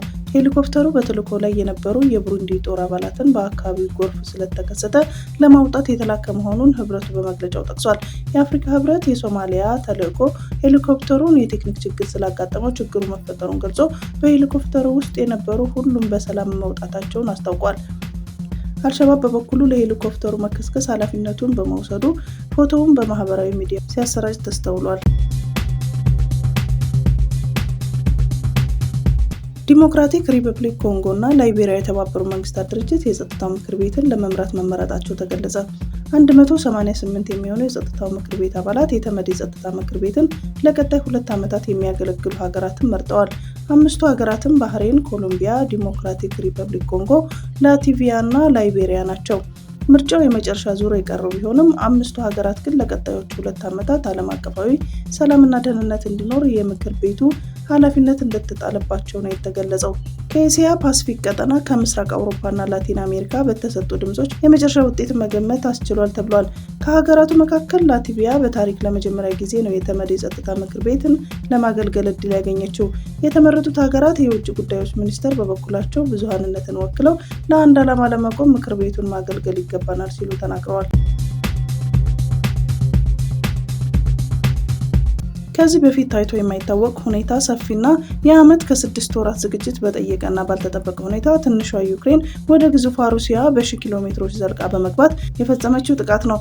ግንቦት 24 2017 ዓ.ም እሁድ ከ100 የሚበልጡ የዩክሬን ድሮኖች ሩሲያ ግዛት ውስጥ በመግባት የኒውክሌር ቦምቦችን የሚሸከሙ ወሳኝ የጦር ጄቶች የሚገኙበትን የአየር ኃይል ሰፈሮችን ደበደቡ። ስፓይደር ዌቭ ወይም የሸረሪት ድር ተብሎ የተሰየመውን ይህ የዩክሬን የጥቃት ዘመቻና ከመጀመሩ በተለያዩ የሩሲያ ግዛቶች ውስጥ በተመሳሳይ ሰዓት ፍንዳታዎች ተሰሙ። ከዩክሬን 8000 ኪሎ ሜትር ርቀት ላይ እስከ መርማንስክ በምስራቅ ደግሞ እስከ አሙር ክልል በሩሲያ ግዛቶች ውስጥ ጥቃቶች ተፈጽመዋል። የሩሲያ መከላከያ ሚኒስቴር ጥቃቱ በ5 የሩሲያ ክልሎች መፈጸሙን አረጋግጦ የጦር አውሮፕላኖች የተጎዱት ግን በመርማንስክና ኢርኩትስክ ብቻ ነው ብሏል። ትራምፕ ኤርትራና ሶማሊያን ጨምሮ ከ12 ሀገራት ዜጎች ወደ አሜሪካ እንዳይገቡ የሚገድብ አዋጅ ፈረሙ። ፕሬዚዳንት ትራምፕ ዛሬ ሮብ አመሻሽ ላይ የፈረሙት አዋጅ ብሔራዊ ደህንነት ስጋትን ለመቀነስ በሚል ከእነዚህ ሀገራት ዜጎች በልዩ ሁኔታ ካልተፈቀደ በስተቀር አሜሪካ እንዳይገቡ ይከለክላል። ሙሉ በሙሉ ዜጎች ወደ አሜሪካ እንዳይገቡ የታገደባቸው 12 ሀገራት አፍጋኒስታን፣ ሚያንማር፣ ቻድ፣ ኮንጎ ሪፐብሊክ፣ ኢኳቶሪያል ጊኒ፣ ኤርትራ፣ ሄይቲ፣ ኢራን፣ ሊቢያ፣ ሶማሊያ፣ ሱዳን እና የመን ሲሆኑ በከፊል ገደብ የተጣለባቸው 7 ሀገራት ዜጎች ደግሞ ቡሩንዲ፣ ኩባ፣ ላኦስ፣ ሴራሊዮን፣ ቶጎ፣ ቱርክሜኒስታን እና ቬንዙዌላ የሚመጡ ናቸው። ዋይት ሀውስ ባወጣው መግለጫ ወደ ሀገራቸው መጥተው እኛን ሊጎዱ ከሚፈልጉ አደገኛ የውጭ ተዋናዮች አሜሪካውያንን ለመጠበቅ የገቡትን ቃል እየፈጸሙ ነው። ፕሬዚዳንት ትራምፕ ሁልጊዜ ለአሜሪካ ሕዝብ ደህንነት በሚጠብቁ መልኩ ይሰራሉ ሲሉ ተናግረዋል።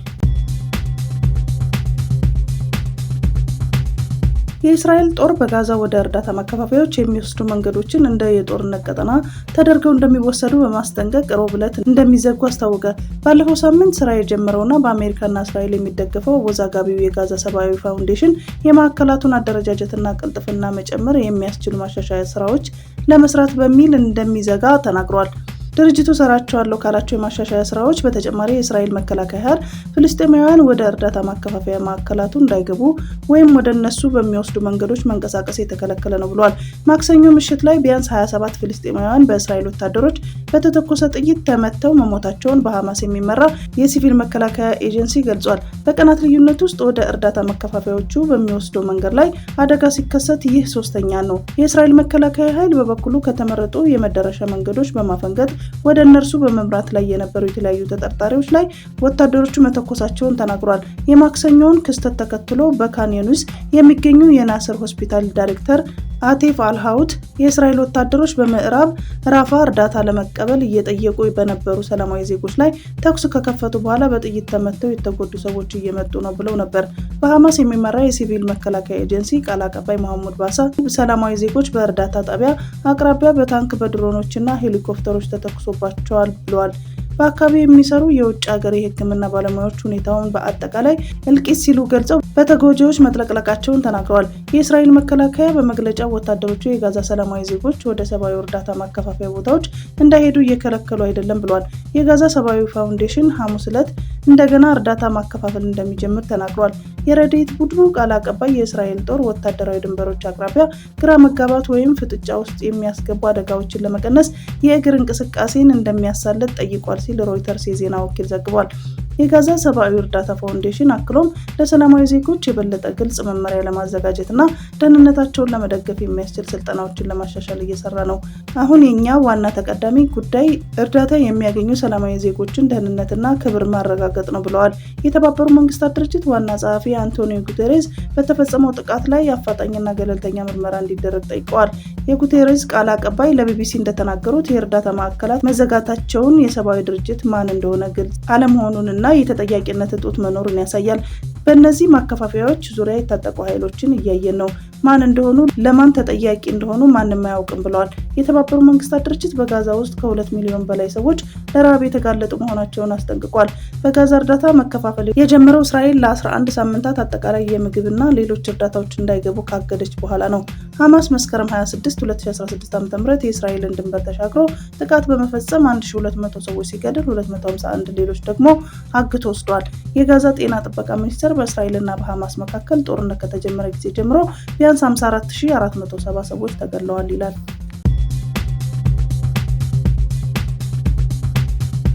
የቻይና ዜጎች አደገኛ በሽታ አምጪ ተዋሲያን ወደ አሜሪካ በማስገባት ተከሰሱ።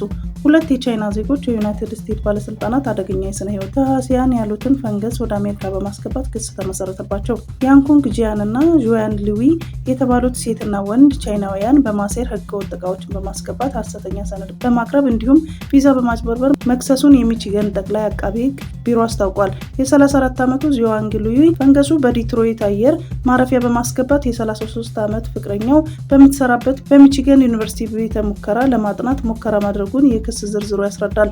ጋራሚነረም የተባለው ፈንገስ የስንዴ፣ ባቄላ፣ በቆሎና ሩዝ ሰብሎችን ሙሉ ለሙሉ የሚያጠፋ በሽታ የሚያስከትል ሲሆን ምግብ ላይ ሲገኝ ደግሞ የጉበት ጉዳት ያስከትላል። ፈንገሱ በሳይንስ ጽሑፎች እምቅ የግብርና የሽብር መሳሪያ የሚል ስያሜ እንዳለው ጠቅላይ አቃቤ ህግ ገልጿል። በመላው ዓለም በየዓመቱ ቢሊዮን ዶላር የምጣኔ ሀብት ኪሳራ የሚያደርስ መሆኑንም አክሎ ተናግሯል። ባለስልጣኑ ሴቷ ተከሳሽ ተዋሲያኑ በቻይና ለማጥናት ከቻይና መንግስት ገንዘብ ተቀብላለች ሲሉ ተጨማሪ ክስ ያቀረቡ ሲሆን የቻይና ኮሚኒስት ፓርቲ አባል መሆኗንም ተናግረዋል። የአሜሪካ አቃቤ ህግ የሆኑት ጆሮም ኤፍ ጎርገን ጁኒየር ክሱን ከባድ የብሔራዊ ደህንነት ስጋት ብለውታል። እነዚህ ሁለት የውጭ ሀገር ዜጎች እምቅ የግብርና የሽብር መሳሪያ ተብሎ የሚታወቀውን ፈንገስ በመሀል አሜሪካ አስገብተዋል። ግባቸውን ለመምታት በሚቺገን ዩኒቨርሲቲ ቤተ ሙከራ ለመጠቀም ወጥነው ነበር ብለዋል። የወንጀል ምርመራ በአሜሪካ የምርመራ ተቋም ኤፍቢአይ እና በአሜሪካ የጉምሩክ ድንበር ጥበቃ በጋራ መደረጉን ተነግሯል። ያንኩንግ ጂያን ማክሰኞ በዲትሮይት ሚቺጋን ፍርድ ቤት ትቀርባለች። በቢቢሲ ለሚቺገን ዩኒቨርሲቲ እና በዋሽንግተን ለቻይናና ኤምባሲ አስተያየት እንዲሰጡ ጠይቀዋል። ክሱ የቻይናና አሜሪካ ግንኙነት ባሻከረበትና ከቀናት በፊት ፕሬዚዳንት ትራምፕ የቻይና ተማሪዎችን ቪዛ እንደሚነጥቁ በተናገረበት ወቅት የመጣ ነው። በሳምንቱ መጀመሪያ በሚቺገን ዩኒቨርሲቲ የሚማር ቻይናዊ በ2024 ምርጫ በህገ ወጥ መንገድ በመመረጥ ክስ ቀርቦበታል።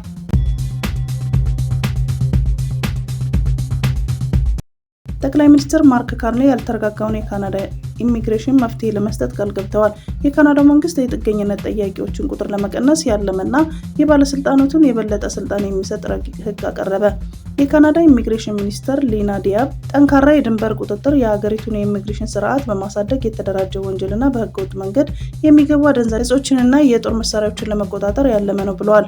ህጉ ካናዳ ከአሜሪካ ጋር የምትጋራውን ድንበር ለመቆጣጠር ለፖሊስ ተጨማሪ ስልጣን የሚሰጥ ደንብንም ያካተተ ነው። በተጨማሪም የጥገኝነት ጥያቄ አመልካቾች ከ1 ዓመት በላይ በካናዳ እንዳይቆዩ የሚከለክል ነው።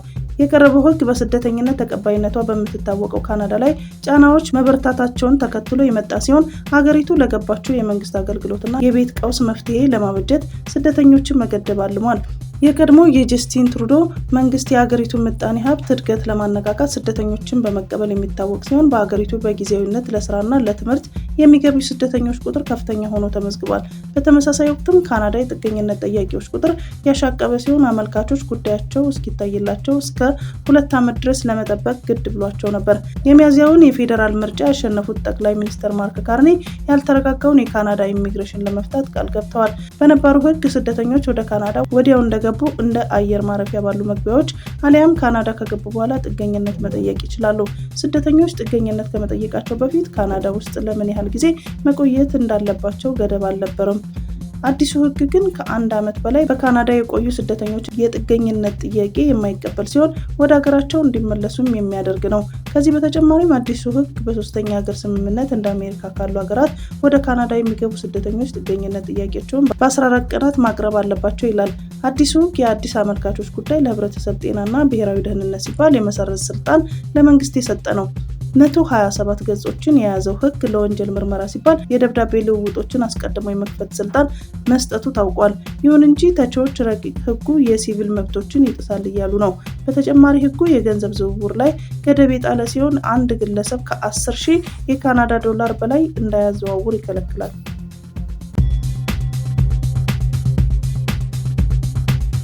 በሱዳን እርዳታ የጫነው የመንግስታቱ ድርጅት ተሽከርካሪዎች ላይ በደረሰ ጥቃት 5 ሰዎች ተገደሉ። ወደ ሰሜን ዳርፉር እርዳታ ጭነው ይጓዙ የነበሩ ተሽከርካሪዎች ላይ ጥቃት ደርሶ 5 ሰዎች መገደላቸውን የተባበሩት መንግስታት ድርጅት ኤጀንሲ አስታወቀ። ሰኞ ምሽት በኤል ኮማ ግዛት አቅራቢያ በደረሰው ጥቃት በርካታ ሰዎች ሲቆስሉ መኪኖች መቃጠላቸውንም ኤጀንሲው አስታውቋል። የድርጅቱ ቃል አቀባይ የመጀመሪያ ደረጃ ሪፖርት በማለት ባወጣው የክስተቱ መግለጫ ላይ በርካቶች መጎዳታቸውን ገልጸው ነበር። የሱዳን መንግስት የጥበቃ ሰራተኞች፣ አሽከርካሪዎችና ሰላማዊ ዜጎች በጥቃቱ መገደላቸውን ገልጾ ግድያው የፈጸሙት ከሱዳን ጦር ጋር እየተዋጉ የሚገኙ የፈጥኖ ደራሽ ኃይሎች ታጣቂዎች ናቸው ሲል ወንጅሏል። ይሁን እንጂ የፈጥኖ ደራሽ ኃይሉ ጥቃቱን ያደረሰው የሱዳን ጦር ነው ሲሉ በአጸፋው ከሷል። የተባበሩት መንግስታት ድርጅት የምግብና የህፃናት ኤጀንሲዎች 15 እርዳታ የጫኑ መኪኖች ወደ ኤልፋሸር ለመጓዝ በዝግጅት ላይ ነበሩ ብለዋል። እርዳታው በረሃብ ለተጎዱ ዜጎች አለመድረሱን ልብ ሰባሪ ነው ብለዋል። ኤልፋሸር በሰሜናዊ ዳርፉር በሱዳን ጦር ቁጥጥር ስር የምትገኘው የመጨረሻዋ ከተማ ነች። የሱዳን ንጹሃን ዜጎችና ወታደሮች በፈጥኖ ደራሽ ኃይሉ ታጣቂዎች ከ1 ዓመት በላይ ጥቃት ሲፈጸምባቸው ነበር። ሰኞ ማታ በተፈጸመው ጥቃት ወደ ኤልፋሸር ይጓዙ የነበሩ የተባበሩት መንግስታት መኪኖች ላይ የነበሩ 4 አባላት ሲገደሉ 2 ደግሞ መቁሰላቸውን የፈጥኖ ደራሽ ኃይሉ ቃል አቀባይ ባሻ ታቢክ በኤክስ ገጻቸው ላይ አጋርተዋል። የኤልኮማ አስቸኳይ ጊዜ በጎ ፈቃደኞች ሰራተኞች በፌስቡክ ላይ ባጋሩት ተንቀሳቃሽ ምስል እርዳታ የጫነ መኪና ሲቃጠል የሚታይ ሲሆን ለጥቃቱ የሱዳን ጦር ድሮኖች ተጠያቂ አድርገዋል። ኤልኮማ በፈጥኖ ደራሽ ኃይሉ በቁጥጥር ስር ስትሆን ከዚህ ቀደም ከሱዳን ጦር ጋር በነበረው ውጊያ በተደጋጋሚ ኢላማ ነበረች። በከተማዋ ላይ በደረሰ ተደጋጋሚ ጥቃትም ንጹሃን ሲገደሉ መሰረተ ልማቶች ወድመዋል። በኤልኮማ የሚገኘው የአስቸኳይ ጊዜ በጎ ፈቃደኞች እሁድ ዕለት የሱዳን ጦር ሰራዊት በአውሮፕላን የተደገፈ ጥቃት ፈጽሞ 89 ሰዎች መገደላቸውን ወይም መጎዳታቸውን ገልጸዋል። የሱዳን ጦር በቀረበለት ውንጀላ ላይ ምላሽ አልሰጠም። እንደ ሱዳን ትሪቢው ዘገባ ከሆነ ጥቃቱ የደረሰው በኤልኮማ በሚገኙ በርካታ ሰዎች በሚገበያዩበት ስፍራ ነው። በሱዳን የሚካሄደው የእርስ በርስ ጦርነት ከ2 ዓመት በፊት የተጀመረ ሲሆን በዓለም ላይ አስከፊ የተባለውን የሰብአዊ ቀውስ አስከትሏል። ማክሰኞ ዕለት የተባበሩት መንግስታት ድርጅት የስደተኞች ተቋም ቃል አቀባይ የጁንቢዩን ጦርነት ከተጀመረ ጊዜ አንስቶ ከ4 ሚሊዮን በላይ ሰዎች መፈናቀላቸውን ተናግሯል። ጦርነቱን እንደ አውሮፓውያን አቆጣጠር በ2023 በሱዳን ጦርና በፈጥኖ ደራሽ ኃይሉ መካከል ባለ የስልጣን ሽኩቻ ምክንያት የተቀሰቀሰ ነው። በሁለቱ ኃይሎች መካከል አለመግባባት ከመፈጠሩ በፊት በጋራ በመሆን የሱዳን የሽግግር መንግስትን ከስልጣን አውርደው ነበር።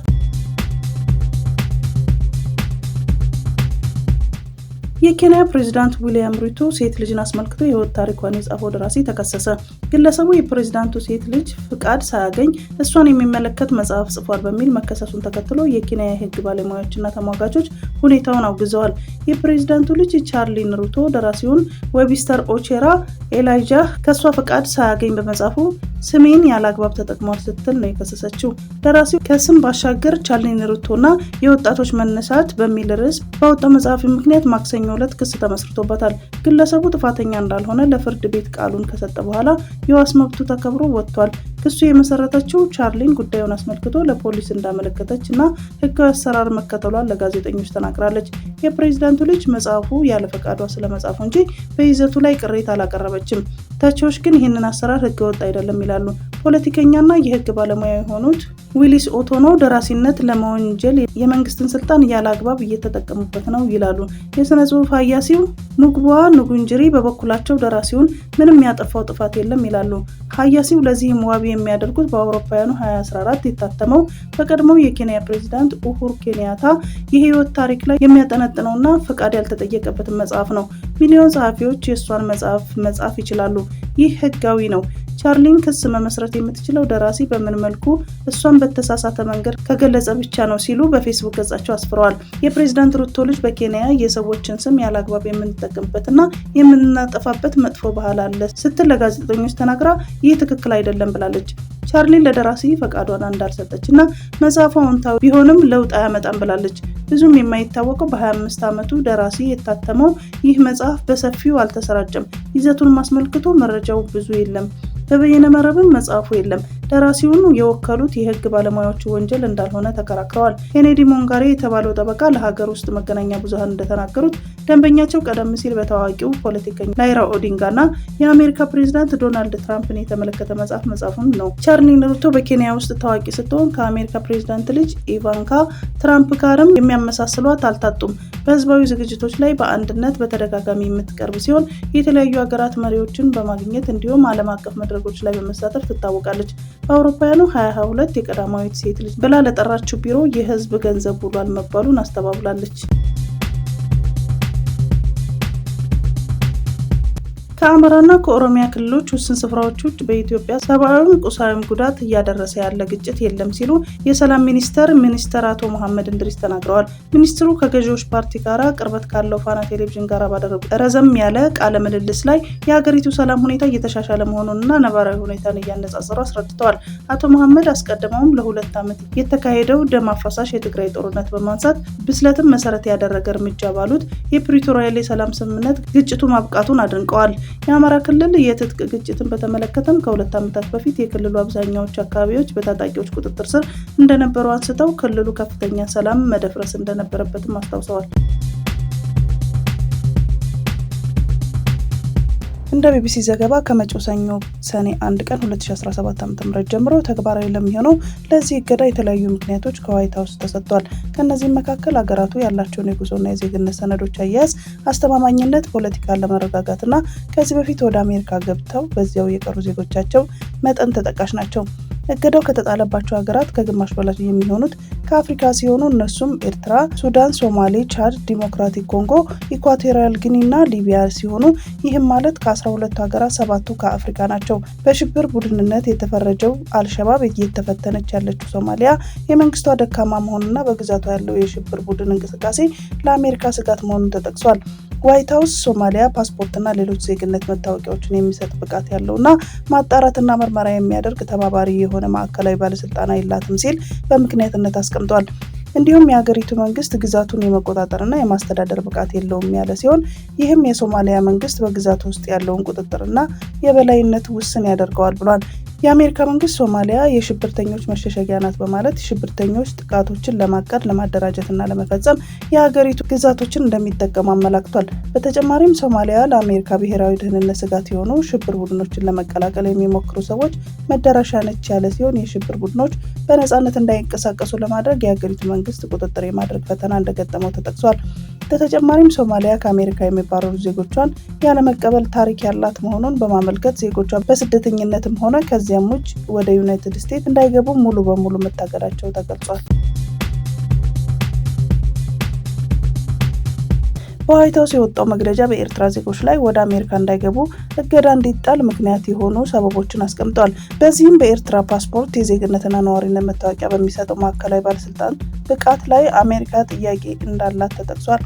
እንዲሁም የኤርትራ ዜጎች የወንጀል መዛግብት ለአሜሪካ ክፍት አለመሆናቸው ሌላኛው ምክንያት ነው። በተጨማሪም ኤርትራ ከአሜሪካ የሚባረሩ ዜጎቿን ለመቀበል ፈቃደኛ ያለመሆኗ ታሪክ ያላት መሆኑን ለዚህም በተለያዩ ቪዛዎች ወደ አሜሪካ የገቡ ኤርትራውያንን ከተፈቀደላቸው ጊዜ የመቆየታቸው ሁኔታ በመቶኛው አስቀምጧል። በዚህም የኤርትራ ዜጎች በስደተኝነትም ሆነ ከዚያ ውጭ ወደ ዩናይትድ ስቴትስ እንዳይገቡ ሙሉ ለሙሉ ታግደዋል።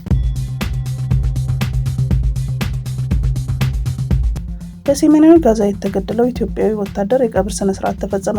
ኦፌክ ማሞ ብርሃኔ የተባለው ይህ ወታደር የእስራኤል መከላከያ ሰራዊት አባል ሲሆን ትናንት በሰሜናዊ ጋዛ በደረሰው ፍንዳታ ከተገደሉ 3 ወታደሮች አንዱ ነው።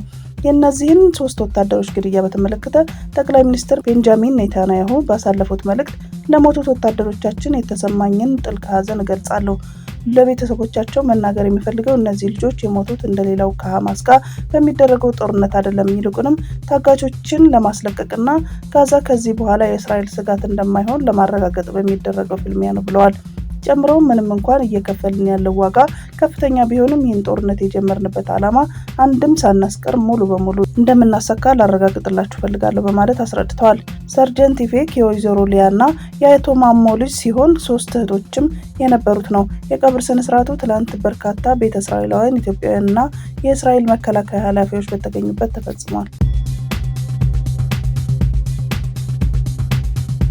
በህንድ የታሰረው ኢትዮጵያዊ የተያዘው በህገወጥ መንገድ በሚል በዋስ እንዲለቀቅ ፍርድ ቤት ውሳኔ አሳለፈ። የኒው ዴልሂ ከፍተኛ ፍርድ ቤት በሰጠው ውሳኔ ይህ ኢትዮጵያዊ በጉምሩክ እስር ቤት ውስጥ ተቀምጦ መቆየቱን አግባብ እንዳልሆነ አስታውቋል። ተጠርጣሪው ሀቢብ በድሩ ኡመር የሚባለው ኢትዮጵያዊ ሲሆን የተያዘው የዛሬ ዓመት ገደማ በኢንዲራ ጋንዲ ዓለም አቀፍ አየር ማረፊያ ነበር። በወቅቱ የህንድ ደህንነቶች ሰራተኞች በሆዱ ውስጥ የአደንዛዥ እጽ እንክብሎችን እንደዋጠ ይጠረጥሩትና ማረፊያ ክፍል እንዲቆይ ያደርጉታል። ከተወሰነ ሰዓታት በኋላ በተደረገለት የቃል ጥያቄም እንደተባለው እንክብሎቹ መዋጡን ያመነ ሲሆን ከዚህ በኋላ ከሆዱ ውስጥ እንክብሎቹ እንዲወጡ ይደረጋል። በሆስፒታሉ ውስጥ ከሆዱ ወደ 200 ያህል የአደንዛዥ እጽ እንክብሎች ከወጡ በኋላ በጉምሩክ ማቆያ ውስጥ ታስሮ መቆየቱ ፍርድ ቤቱን አስታውቋል። ተጠርጣሪ በ24 ሰዓት ውስጥ ፍርድ ቤት ማቅረብ ይገባ እንደነበር የጠቀሰው ፍርድ ቤቱ በዚያ ላይ ባልተገባ እስር ቤት ማቆየቱ አግባብ አለመሆኑን ጠቅሶ በዋስ እንዲፈታ እንዲፈቀድለት ኢንዲያን ኤክስፕረስ ዘግቧል።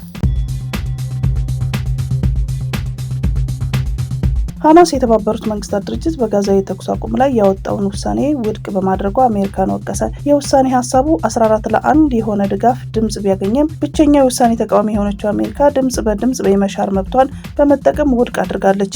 የፍልስጤሙ ቡድን የዩናይትድ ስቴትስ የተባበሩት መንግስታት የጸጥታው ምክር ቤት በጋዛ አፋጣኝና ዘላቂ የሆነ የተኩስ አቁም እንዲመጣ የሚጠይቀውን ውሳኔ በመቃወም የሰጠችው ድምጽ ዋሽንግተን ለእስራኤል ያላትን ጭፍን አድሎ የሚያሳይ ምልክት ነው ሲል አውግዞታል። በጸጥታው ምክር ቤት ውስጥ ካሉት 15 ሀገራት 14ቱ ውሳኔውን ቢደግፉም የዩኤስ አስተዳደር የመላው ዓለም ፍላጎት በመቃወም የሰጠው ውሳኔ አጥብቀን እናወግዛለን ሲልም ሐማስ ተደምጧል። ይህ የእብሪት አቋም ለዓለም አቀፍ ሕግ ያለውን ንቀትና የፍልስጤምን ደም መፋሰስ ለማስቆም የሚያደርገውን ማንኛውንም ዓለም አቀፍ ጥረት ሙሉ በሙሉ ውድቅ ለማድረግ ያለውን ፍላጎት ያሳያል ሲል ሐማስ ተደምጧል። ሐማስ አክሎ ይህ እርምጃ የእስራኤሉ ጠቅላይ ሚኒስትር ቤንያሚን ኔታንያሁ በንጹህ ዜጎች ላይ እያካሄዱ ያለውን ጭካኔ የተሞላበት የዘር ማጥፋት ጦርነት እንዲቀጥል አረንጓዴ ብርሃን ሰጥሟል ብለዋል። በተጨማሪም የጸጥታው ምክር ቤት እርዳታ ወደ ጋዛ መድረስ አለመቻሉ ስለ ዓለም አቀፉ ማህበረሰብ ተቋማት ሚናና የዓለም አቀፉ ሕጎችና ስምምነቶች ትክክለኝነት መሰረታዊ ጥያቄዎችን ያስነሳ ሲል ተከራክሯል።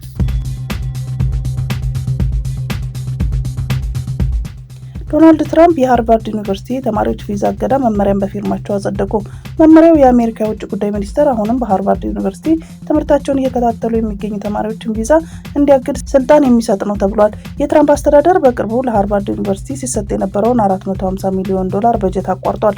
እርምጃውን ያወገዘው ዩኒቨርሲቲው የትራምፕ አስተዳደር በፍርድ ቤት እንደሚከስም አስታውቋል። አሜሪካ በሁሉም ሀገራት የሚገኙ የአሜሪካ ኤምባሲዎች ለተማሪዎች የቪዛ ቀጠሮ እንዳይሰጡ ከአንድ ሳምንት በፊት የውጭ ጉዳይ ሚኒስቴሩ አሳስቦ ነበር።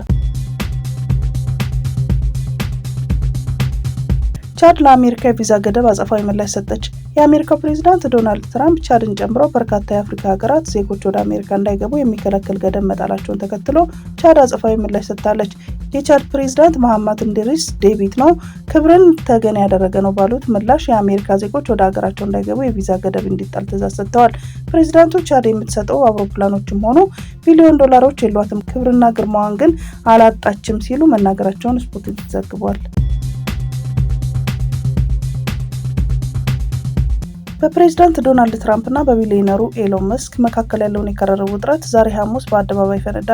ቢሊዮነሩ ትራምፕ እኔ ባልኖር ኖሮ ምርጫውን አያሸንፉም ነበር፣ ዲሞክራቶች ሁሉንም ይቆጣጠሩ ነበር በማለት በሪፐብሊካን ፖሊስ ሕግ ላይ ያደረሱትን ጥቃት ነቅፈዋል። ትራምፕ ከጀርመን ቻንስለር ፍሬድሪክ መርዝ ጋር ባደረጉት የሁለትዮሽ ውይይት ላይ በጣም አዝናለሁ፣ ምክንያቱም ኤሎን የዚህን ረቂቅ ሕግ ውስጣዊ አሰራር የሚያውቅ ሰው ነው ሲሉ በኦቫል ኦፊስ ለጋዜጠኞች ተናግረዋል። አክለውም በኤሎን በጣም ተበሳጭቻለሁ፣ ኤሎንን ብዙ ነገር ተረድቻለሁ ብለዋል። የቴስላ ዋና ስራ አስፈጻሚ ኤለን መስክ ዶጂ ተብሎ ከሚጠራው የትራምፕ አስተዳደር ወጪ ቆጣቢ ቡድን ጋር ያለውን ኃላፊነት ከቀናት በፊት ማቋረጡ አይዘነጋም። ዶጂ የትራምፕ አስተዳደር የፌዴራል መንግስቱን ወጪ ለመቀነስና ስራዎችን ለማሳለጥ በሚል ያቋቋሙ ሲሆን መስክ በኃላፊነት ሲመራ የቆየ ሲሆን አሁን ትራምፕ ያጸደቁትን ያለውን ፖሊሲ ዶጂ የትራምፕ አስተዳደር የፌዴራል መንግስቱን ወጪ ለመቀነስና ስራዎችን ለማሳለጥ በሚል ያቋቋመው ሲሆን መስክ በኃላፊነት ሲመራው የቆየው ሲሆን አሁን ትራምፕ እያጸደቁ ያሉትን ፖሊሲ ከዚህ ተቋም መርህ ጋራ ይጋጫል በሚል መስክ ተቃውሞ ማሰማቱ የሚታወቅ ነው። ከአጠቃላይ የህዝብ ብዛቷ ሩብ ያህል የሚሆነው በምግብ ራሱን ያልቻለባት ሀገር በዚህ ወቅት እንኳን ከ1.7 ሚሊዮን በላይ የሶማሊያ ህጻናት በተመጣጠነ ምግብ ችግር ውስጥ የሚገኙባት ሶማሊያ ሰሞኑን 20 ቢሊዮን በርሜል የሚገመት የድፍድፍ ነዳጅ አግኝታለች ተባለ። ሆኖም ግን የምግብ እርዳታ ፍለጋ የአውሮፓውያን እጅ በምትጠብቀው በሶማሊያ ምድር ከተገኘው ከዚህ 20 ቢሊዮን በርሜል ድፍድፍ ነዳጅ ውስጥ ለሶማሊያ የሚተርፋት ስም ብቻ ነው። ምክንያቱም ይህ ነዳጅ ካገኘው የቱርክ መንግስት ጋር በተስማሙት መሰረት ሶማሊያ ከራሷ የተፈጥሮ ሀብቱ ውስጥ የሚደርሳት 10% ብቻ ነው። ሌላው 90% ቱርክ ትወስዳለች። በዚህ መሰረት ይህንን 20 ቢሊዮን በርሜል ድፍድፍ ነዳጅ አሁን ባለው ምንዛሬ ወደ ገንዘብ ስንለውጠው ቱርክ 1 ትሪሊዮን 180 ቢሊዮን ዶላር ገቢ ስታገኝ ሶማሊያ ደግሞ 65.8 ቢሊዮን ብቻ ነው የሚደርሳት። እነ ደቡብ ሱዳን፣ ብሩንዲና ሴንትራል አፍሪካ ከሚገኙበት የከፋ ድህነት አዘቅት ውስጥ የምትገኘው ሶማሊያ በዚህ መንገድ ተለወጭበት ብሎ የሰጣትን ሀብት እንኳን ባለመዳጓ ምክንያት መጠቀም አልቻለችም። የሀገር ውስጥ መድኃኒት አምራቾች የገንዘብ ጣሪያ ገደብ ሳይኖረው መጫረት የሚችሉበትን መመሪያ ወደ ስራ መግባቱ ተነገረ። የሕክምና መሳሪያዎችን በሊዝ አማራጭ መግዛት የሚቻልበት ስርዓት መኖሩን የተነገረ ሲሆን ከሀገር ውስጥ መድኃኒት አምራቾች ጋር የ11 ቢሊዮን ብር ውል መታሰሩም ተገልጿል። የኢትዮጵያ መድኃኒት አቅራቢ አገልግሎት በማዕከል የሚፈጸሙ መድኃኒትና የሕክምና መሳሪያዎች የግዥ አፈጻጸም መመሪያ ተግባራዊ ማድረግ መጀመሩን አስታውቋል። የሀገር ውስጥ መድኃኒት አምራቾች አቅማቸው እስከፈቀደ ማምረት ይችላሉ ተብሏል። ይህም የሀገር ውስጥ መድኃኒት አምራቾች ለማበረታታት ያለመ መሆኑን የአገልግሎቱ ዋና ዳይሬክተር ዶክተር አብዱል ቃድር ገልገሎ ገልጸዋል።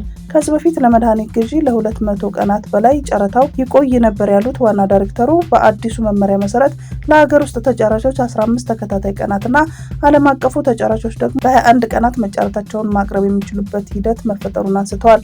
ብዙ ተጠቃሚ የሌላቸው ነገር ግን አስፈላጊ የሆኑ መድኃኒቶችን በተለይ ደግሞ አንዳንድ የካንሰር መድኃኒቶች ብዙ አምራቾች ስለማይኖራቸው ከሌሎች ሀገራት ጋር በመሆን የጥምር ግዢ መፈጸም እንደሚቻልም በመመሪያው መቀመጡን ገልጸዋል። በመመሪያው መሰረት ከሌሎች ሀገራት ጋር የጥምር ግዢ መፈጸም፣ የሕክምና መሳሪያዎችን በሊዝ አማራጭ መግዛት፣ የኤሌክትሮኒክስ ልዋጭ፣ ሐራጅ እንዲሁም በኮንትራት ማምረት እንደሚቻል ዋና ዳይሬክተሩ ተናግረዋል። ለዓለም አቀፉ ጨረታ እስከ 3 ቢሊዮን ብር ድረስ ከሀገር ውስጥ አምራቾች ጋር ደግሞ የ11 ቢሊዮን ብር ውል መታሰሩን ገልጸዋል። ከዚህ በተጨማሪ የሀገር ውስጥ አምራቾች እስከ 7 ዓመት የሚደርስ ውል መፈራረምና መስራት ይችላሉ ተብሏል። ከ3 ዓመታት በፊት የሀገር ውስጥ የመድኃኒት አምራቾች የአቅርቦት መጠን 8 በመቶ ነበር ያሉት ዶክተር አብዱል ቃድር አሁን ላይ እስከ 40 በመቶ መድረሱን አንስተዋል። መመሪያው የህመም አይነቶች ተለዋዋጭ መሆናቸውን፣ የመድኃኒቶች መጠን ዝቅተኛ መሆን እንዲሁም ድንገተኛና ሰው ሰራሽ አደጋዎችን ታሳቢ እያደረገ መሆኑን ተገልጿል። መመሪያው ከግንቦት 26 2017 ጀምሮ መመሪያ ቁጥር 1066/2017 በመሆን በስራ ላይ ውሏል ሲል አገልግሎቱ አስታውቋል። 3 በመቶ በላይ የፖሊስ አባላት ባሳዩት የአፈጻጸም ጉድለት ተጠይቀዋል አለ። የአዲስ አበባ ፖሊስ ኮሚሽን በ9 ወራት አፈጻጸም ውስጥ ማህበረሰብን በአግባቡ ባለማስተናገድ ጉድለት የነበረባቸውን 366 የሚሆኑ የፖሊስ አባላት መጠየቃቸውን ኮሚሽኑ አስታውቋል። የአዲስ አበባ ፖሊስ ኮሚሽን የህዝብ ግንኙነት ዳይሬክተር ኮማንደር ማርቆስ ታደሰ ከኢትዮ ፊልም ጋር በነበራቸው ቆይታ እንዳሉት የፖሊስ ኮሚሽኑ የቅርብ ጊዜ ሪፖርት በመዲናቱ ከባድ ወንጀሎች 45 በመቶ ቀንሶ መታየቱን ገልጸዋል።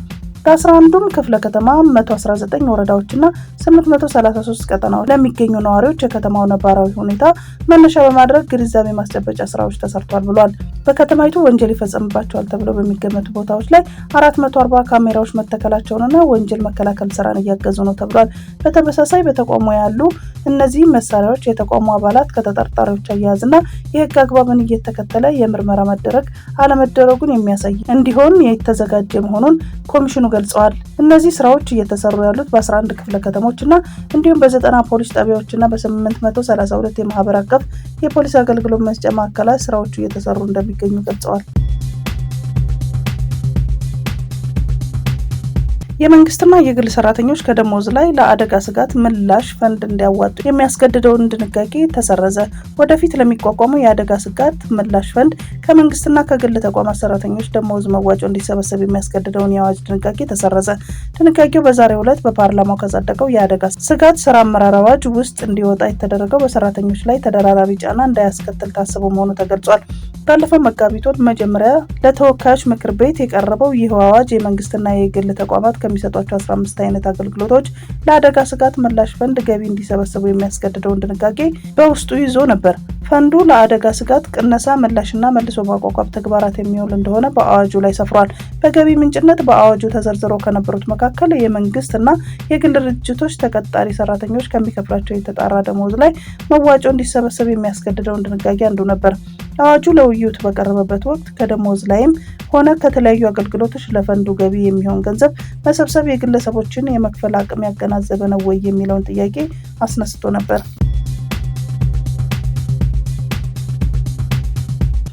መምህራንን ማገትና ማጎሳቆል እንደዝና የሚነገርበት የጸጥታ ችግር ውስጥ ነው ያለነው። መምህራን ማስተማር በሚችሉበት ሁኔታ ብቻ እንዲያስተምሩ፣ ችግር ባለበት ግን እንዳይጎዱ ጥንቃቄ እንዲደረግ ውይይት ተደርጓል። የወጡ ህጎች የተፈጻሚነት ወሰን ቢኖራቸውም ለመምህራን የቤት መስሪያ ቦታ ካሳ 318 ሚሊዮን ብር ለወረዳዎች ሰጥተናል።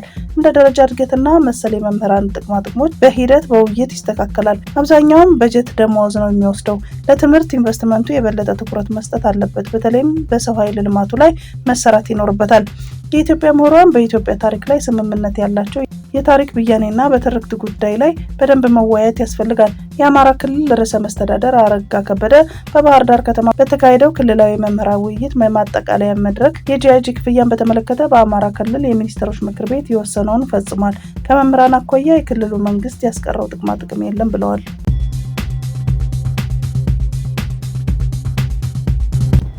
ሩሲያ በዩክሬን ላይ በ407 ድሮኖችና በ45 ሚሳኤሎች ጥቃት ሰነዘረች። በዛሬው ዕለት ሩሲያ በፈጸመችው በዚህ ጥቃት ቢያንስ 5 ሰዎች መገደላቸውንና ከ70 በላይ መቁሰላቸውን የዩክሬን ባለስልጣናት ገልጸዋል። የዩክሬን አየር ኃይል ባወጣው መግለጫ ሩሲያ ከላከቻቸው 407 ድሮኖች መካከል 368ቱን ማክሸፉን ገልጾ ከ45ቱ ሚሳኤሎች ውስጥ 36ቱ መመከቱን አስረድቷል። ከነዚህ መካከል 6ቱ ኢስካንዳር የሚባሉት ሚሳኤሎች መሆናቸውን ገልጿል። ሩሲያ ዛሬ አርብ ይህንን ጥቃት የፈጸመችው በመላው ዩክሬን ሲሆን በተለይ ዋና ከተማዋ ኪየቭ ላይ ከፍተኛ የሚባለው ምት መድረሱ ተዘግቧል። በተለይም በርካታ መሰረተ ልማቶች ላይ ጥቃቱ ያነጣጠረ መሆኑን የጠቀሱ ዘገባዎቹ በዩክሬን የሚገኙ ቁጥራቸው ቀላል የማይባሉ የባቡር መስመሮች መቋረጣቸውንም አስረድተዋል። በተያያዘ የሩሲያ መከላከያ ሚኒስቴር ባወጣው መግለጫ ዛሬ መጠነ ሰፊ ጥቃት ማከናወኑን አስታውቋል። በመግለጫው የኪየቭ መንግስት ለፈጸመው የሽብር ጥቃት መልስ የሚሆን በምድር በአየርና በባህር የሚወነጨፉ ሚሳኤሎችንና ድሮኖችን ተጠቅመን እርምጃ ወስደናል። ሁሉም ኢላማዎቻችን ወታደራዊ ናቸው ብሏል። ይህ በእንዲህ እንዳለ የአሜሪካው ፕሬዝዳንት ትራምፕ ትናንት ባደረጉት ንግግር ዩክሬንና ሩሲያ ወደ ሰላም ከማምጣት ይልቅ ትንሽ ጊዜ እንዲዋጉ መፍቀድ የተሻለ ሊሆን ይችላል ማለታቸው ይታወሳል። የቱርኩ ፕሬዝዳንት ረሲፕ ጣይብ ኤርዶጋን ለ1446ኛው የኢድ አልአድሃ አረፋ በዓል የእንኳን አደረሳችሁ መልእክት አስተላልፈዋል። ፕሬዝዳንቱ በመልእክታቸው በዓሉ ለሀገራችን፣ ለህዝባችንና ለመላው የሰው ዘር ሁሉ መልካም እንዲሆን ተመኝተዋል። ፕሬዝዳንት ጣይብ ኤርዶጋን የአረፋ በዓልን ምክንያት በማድረግ በመላው የቱርክ ዜጎች እንዲሁም ለሁሉም የቱርክ ወዳጆች እንኳን አደረሳችሁ ብለዋል። በተጨማሪም ፕሬዝዳንቱ በሀጅ ወቅት የቱርክ ተጓዦችን ጸሎት ሲመሩ ከነበሩት የቱርክ ሃይማኖታዊ ጉዳዮች ዳይሬክቶሬት ኃላፊ ዲያኔት ሊ ኤርባስ ጋር በስልክ ተነጋግረዋል። በዚህም በሳውዲ አረቢያ መካ ከተማ ሀጂ ለሚያደርጉ ሀጃጆች መልካም ምኞታቸውን ገልጸው ሀጂ ያደረጉ ሙስሊሞች ሁሉ ዱዓቸው ተቀባይነት እንዲያገኝ እመኛለሁ ብለዋል።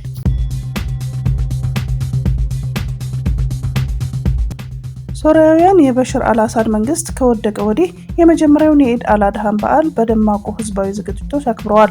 በሺዎች የሚቆጠሩ ሰዎች በደማስቆና በሌሎች ከተሞች በሚገኙ ገበያዎች፣ መስጊዶችና አደባባዮች ተሰብስበው ደስታቸውን ገልጸዋል። በደማስቆ የአልሐሚዲያ ገበያ በበዓሉ ዋዜማ በሰው ተጨናንቆ የነበረ ሲሆን ነዋሪዎችም የደመቀና የበዓል ስሜት እንደነበራቸው ተናግረዋል።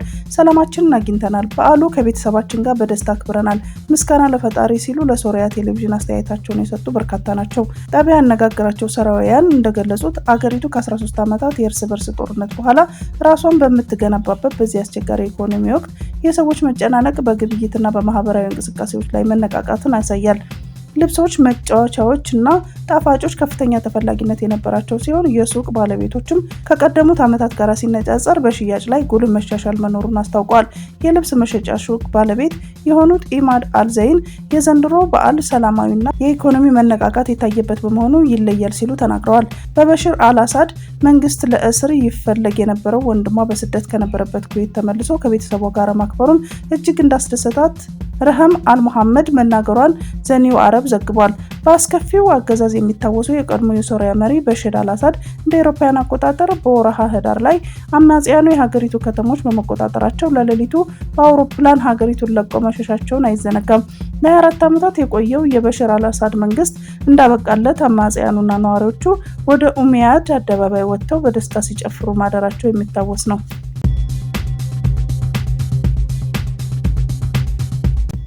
ሩቢዮ አሜሪካና እስራኤል ላይ አነጣጥረዋል ባላቸው የዓለም አቀፉ ፍርድ ቤት ዳኞች ላይ ማዕቀብ ጣሉ። የአሜሪካ የውጭ ጉዳይ ሚኒስትር ማርኮ ሩቢዮ የዓለም አቀፉ የወንጀል ፍርድ ቤት 4 ዳኞች ያለ አግባብ እስራኤልና አሜሪካ ላይ በማነጣጠራቸው ማዕቀብ እንደሚጥሉባቸው አስታወቁ። ማዕቀቡ ዓለም አቀፉ ፍርድ ቤት ቤንያሚን ኔታንያሁን ጨምሮ የእስራኤል ከፍተኛ ባለስልጣናትን በቁጥጥር ስር እንዲውሉ ላወጣው የእስር ማዘዣና አሜሪካ በአፍጋኒስታን ጦርነት ፈጽመዋል ስለተባለው የጦር ወንጀል ምርመራ እንዲደረግ ማዘዙን ተከትሎ የሚጣለው። የዓለም አቀፉ ፍርድ ቤት ያሉት 4 ዳኞች ሁሉም ሴቶች ናቸው።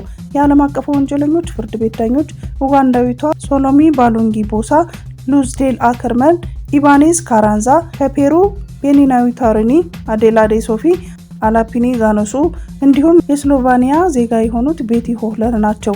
አይሲሲ በአሜሪካ የተላለፈው ውሳኔ በተመለከተ ማዕቀቡ ነፃነቱን በግልጽ የመጋፋት ሙከራ መሆኑን በመግለጽ በጽኑ እንደሚቃወም ባወጣው መግለጫ አስታውቋል። ገባው ውሳኔው መሰረት ዳኞቹ በአሜሪካ ያላቸውን ንብረቶችና ጥቅሞች በሙሉ ታግደው ለአሜሪካ ግምጃ ቤት እንዲገለጽ ያዛል። የእስራኤል የውጭ ጉዳይ ሚኒስትር ቤንያሚን ኔታንያሁ የአሜሪካ የውጭ ጉዳይ መስሪያ ቤት ኃላፊ ሩቢዮና ፕሬዚዳንት ዶናልድ ትራምፕ በፍርድ ቤት ላይ ማዕቀቡ በመጣላቸው አመስግነው ለእስራኤል መብት ቆማቸዋል ሲሉ አወድሰዋቸዋል። ሩቢዮ በመግለጫቸው ዳኞቹ በእስራኤልና በአሜሪካ ላይ ያነጣጠረ ህገወጥና መሰረተ ቢስ ድርጊቶች ላይ አተኩረዋል ሲሉ ወንጅለዋቸዋል። እነዚህ 4 ግለሰቦች በአይሲሲ ህገወጥና መሰረተ ቢስ ድርጊቶች አሜሪካን ወይም የቅርብ አጋራቸው በሆነችው እስራኤል ላይ ያነጣጠሩ ናቸው ብለዋል። ሩቢዮ የአይሲሲን ፖለቲካዊ ሲሉ የገለጹት ሲሆን የአሜሪካና የአጋሮቿ ዜጎች ለመመርመር በሐሰት ውንጀላ ያልተገደበ ፍርድ ይጠቅማል ብለዋል።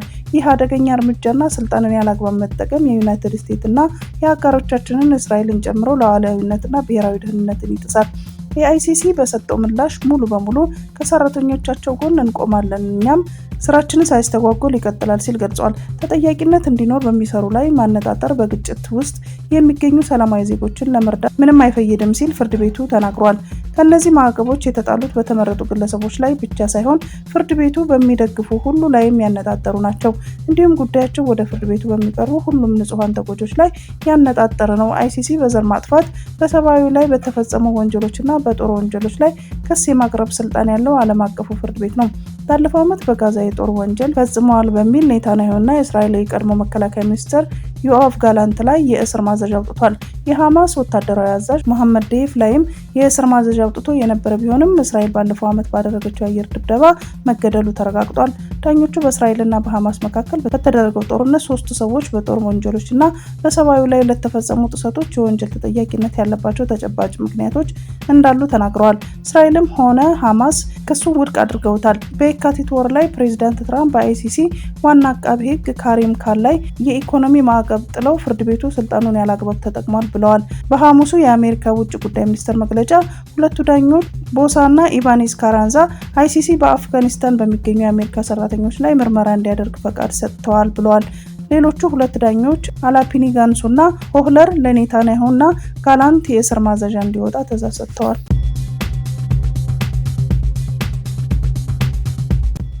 እስራኤል በአረፋ በዓል ዋዜማ ደቡባዊ ቤይሩትን በጦር አውሮፕላኖች ደበደበች። እስራኤል የሂዝቦላ ሰው አልባ አውሮፕላን ምርት ላይ ያነጣጠረው ነው በማለት በሊባኖስ ዋና ከተማ ቤይሩት ደቡባዊ ዳርቻ ላይ ተደጋጋሚ የአየር ድብደባ ፈጸመች። በኢድ አል-አድሃ አረፋ ዋዜማ ሐሙስ ምሽት ላይ ሂዝቦላ በዋና ከተማው ይገኝባቸዋል በተባሉ አካባቢዎች በሚኖሩ ሰዎች በርካታ ህንፃዎች ላይ ለቀው እንዲወጡ ማስጠንቀቂያ መሰጠቱን ተከትሎ ጥቃቱ መፈጸሙ ተገልጿል። የእስራኤል መከላከያ ኃይል በኢራን አሸባሪዎች የሚደገፍ በሺዎች የሚቆጠሩ ሰው አልባ አውሮፕላኖች ድሮኖች የሚያመርት የሂዝቦላ ክፍል ከምድር በታች መለየቱን አስታውቋል። ጥቃቱ የተከሰተው በእስራኤልና በታጣቂ ቡድን መካከል ላለፉት 6 ወራት የተኩስ አቁም ተደርሶ እያለ ነው።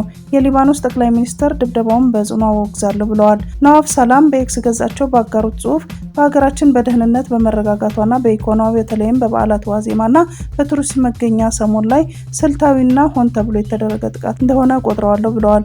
እስራኤል ነዋሪዎች ህንፃዎቹን ለቀው እንዲወጡ ማዘዟን ተከትሎ በሺዎች የሚቆጠሩ ሰዎች ተጨናንቀው አካባቢውን በተዘጉ መንገዶች መካከል ሲሸሹ ታይተዋል።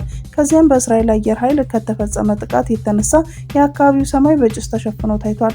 የሊባኖስ ፕሬዝዳንት ጆሴፍ አውን ጥቃቱን የተቀደሰ ሃይማኖታዊ በዓል በሚከበርበት ዋዜማ ላይ የተፈጸመው ሆን ተብሎ ዓለም አቀፍ ስምምነት የጣሰ ሲሉ አውግዘውታል። እስራኤል ጦር ሄዝቦላ ሰው አልባ አውሮፕላኖችን በስፋት መጠቀሙ በእስራኤል ላይ ለሚያካሂደው ጥቃት ዋና ማዕከል መሆኑን ገልጾ ድርጊቱ በእስራኤልና በሊባኖስ መካከል ያለውን መግባባት በግልጽ መጣስ ነው ብሏል። እስካሁን ከሄዝቦላ የተሰጠ አስተያየት የለም። የአየር ጥቃቱ ከመፈጸሙ ከአንድ ሰዓት በፊት የእስራኤል ወታደራዊ ቃል አቀባይ በአረበኛ ነዋሪዎች አካባቢውን ለቀው እንዲወጡ ማስጠንቀቂያ ሰጥቷል። በማህበራዊ ድረገጽ ላይ የተወሰኑ ህንፃዎችን የሚያሳይ ካርታ በመለጠፍ በሄዝቦላ ንብረትነት የተያዘ መሰረተ ልማት አጠገብ ናቸው ብሏል። ከጋዛ ጦርነት በፊት በኢራን የሚደገፈው የሄዝቦላ ቡድንና እስራኤል ከአንድ ዓመት በላይ ጦርነት ውስጥ የቆዩ ሲሆን እስራኤል ከፍተኛ የቦምብ ጥቃት በመፈጸምና የደቡባዊ ሊባኖስን የመሬት መውረሯን ግጭቱ ተጠናቋል። ጥቃቱ በርካታ ሰላማዊ ዜጎችን ጨምሮ በሊባኖስ ወደ 4000 የሚጠጉ ሰዎችን ህይወት የቀጠፈ ሲሆን ከ1.2 ሚሊዮን በላይ ነዋሪዎች ከቀያቸው አፈናቅሏል። እስራኤል የተባበሩት መንግስታት የሰላም አስከባሪ ተልዕኮ ከድንበር አካባቢ ያለውን ጥቃት ማስቆም አልቻለም በሚል በድንበር አቅራቢያ የሚገኙ የሂዝቦላ ተቃዋሚዎችን ለማፍረስ ወታደራዊ ጣልቃ ገብነት አስፈላጊ መሆኑን ገልጻለች። ዓላማውም በቡድኑ ጥቃት ምክንያት በአገሪቱ ሰሜናዊ ክፍል የተፈናቀሉ 60,000 የሚጠጉ ነዋሪዎችን ወደ ቀድሞ መኖሪያቸው እንዲመለሱ ማድረግ መሆኑን ስትገልጽ ቆይታለች። በህዳር ወር መገባደጃ ላይ ሄዝቦላ ባልተሳተፈበት በእስራኤልና በሊባኖስ መካከል የተኩስ አቁም የተደረሰ ሲሆን የሊባኖስ ጦር ደቡባዊ ሊባኖስ እንዲቆጣጠር በስምምነት ተደርሷል። ስምምነቱ በተጨማሪ እስራኤልም ሆነች ሊባኖስ የገቡትን ቃል ከዓለም አቀፉ ሕግ ጋር በተመጣጠነ መልኩ ራሳቸውን የመከላከል መብታቸውን ከመጠቀም አያግድም ብሏል። እስራኤል በሊባኖስ ከሄዝቦላ ጋር ግንኙነት አላቸው ባለቻቸው ኢላማዎች ላይ ከወራት በፊት የአየር ድብደባ ፈጽማለች።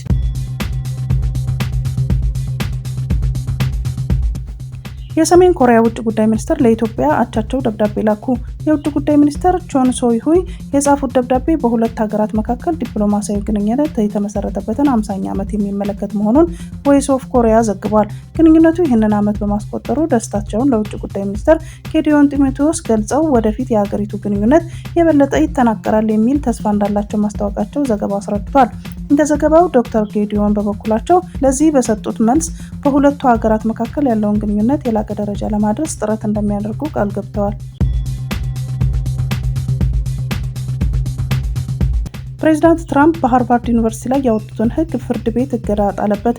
የፌዴራል ፍርድ ቤት ፕሬዚዳንቱ ያወጡትን ይህ ሕግ ተጨማሪ ምርመራ እስከሚደረግበት ድረስ ተግባራዊ እንዳይሆን የሚል ትዕዛዝ መያዙን ቺካጎ ትሪቢዩን ዘግቧል።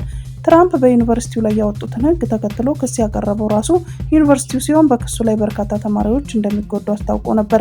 በአሁኑ ወቅት ከ7,000 በላይ የውጭ ሀገር ዜግነት ያላቸው ተማሪዎች በሃርቫርድ እንደሚገኙ ገልጾ ሌሎች ዩኒቨርሲቲውን ለመልቀቅ የሚጠባበቁ በርካቶች እንዳሉ መጥቀሱን ዘገባው አስረድቷል። ፍርድ ቤቱ ክሱን ከተመለከተ በኋላ በዋይት ሀውስ በኩል ያለውን ሀሳብ እንዲሰማና ከሳሹም ያቀረበውን አቤቱታ በጁሪ እንዲመረምር በሚል የፕሬዝዳንቱ ትዕዛዝ ለጊዜው እንዳይፈጸም ትዕዛዝ መስጠቱን አስታውቋል። የትራምፕ ውሳኔ እንዳሳሰበው የአፍሪካ ህብረት ኮሚሽን ገለጸ። ኮሚሽኑ ዛሬ ባወጣው መግለጫ የአሜሪካ መንግስት አንዳንድ የአፍሪካ ሀገራትን ጨምሮ በተወሰኑ ሀገራት ላይ የጉዞ ማዕቀብ መጣሉን በተመለከተ የተሰማውን ገልጿል።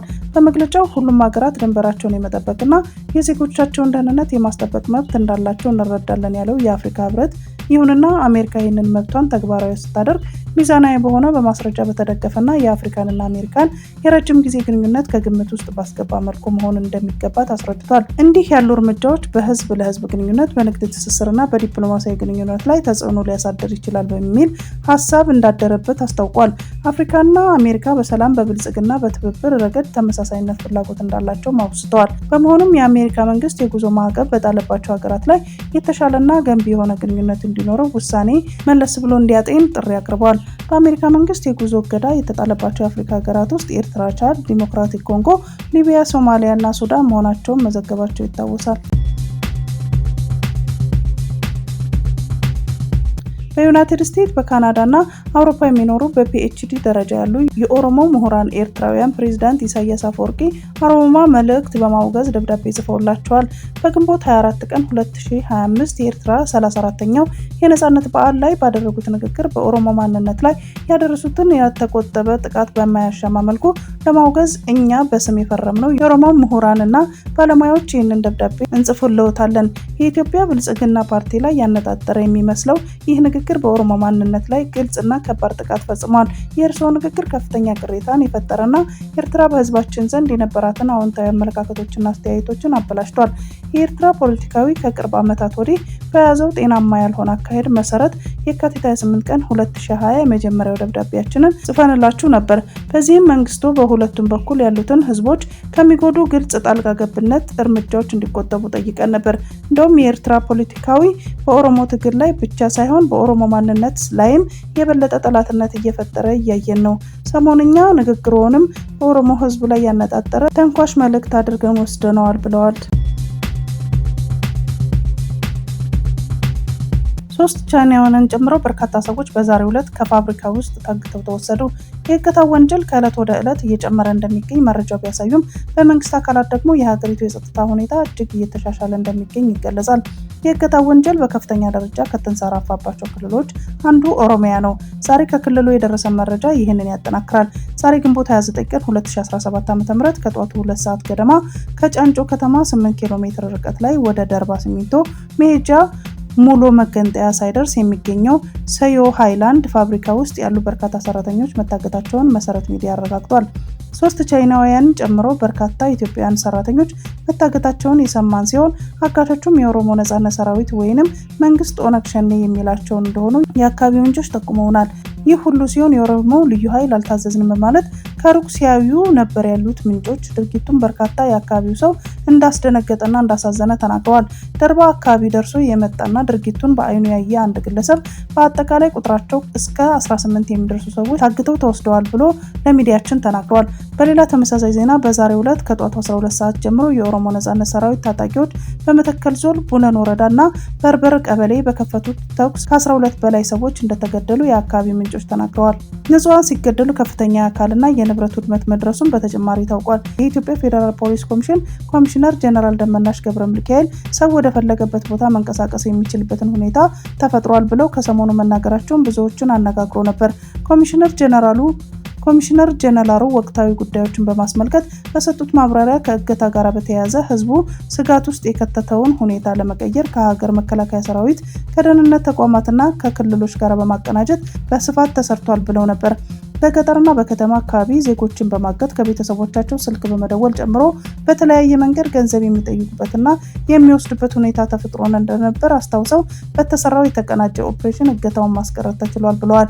ይህንን ሁኔታ ለማስቀረት በተሰሩ ኦፕሬሽን በእገታው ተግባር ይሳተፉ የነበሩ አካላትን በቁጥጥር ስር በመዋል ምርመራ እየተጣራባቸው እንደሆነም ጠቁመው ነበር። ቻይና ቆሼን ወደ ንጹህ አረንጓዴ ስፍራ ለመቀየር እየሰራሁ ነው ብላለች። የቻይና ኢንተርፕራይዞች ከኢትዮጵያ ጋር በጋራ በመሆን የአዲስ አበባ ቆሻሻ ማጠራቀሚያ ቆሼን ወደ ንጹህና አረንጓዴ ስፍራ ለመቀየር እየሰሩ መሆኑ ተገለጸ። ቦታው በመቶ ሺዎች ለሚቆጠሩ የአዲስ አበባ ነዋሪዎች የጤና ስጋት ሆኖ መቀጠሉን በኢትዮጵያ የቻይና ኤምባሲ አስታውቋል። በመጋቢት 2009 ዓ.ም በኢትዮጵያ ትልቁ የቆሻሻ ማጠራቀሚያ ተደርምሶ ከመቶዎች በላይ ሰዎች መሞታቸው ይታወሳል።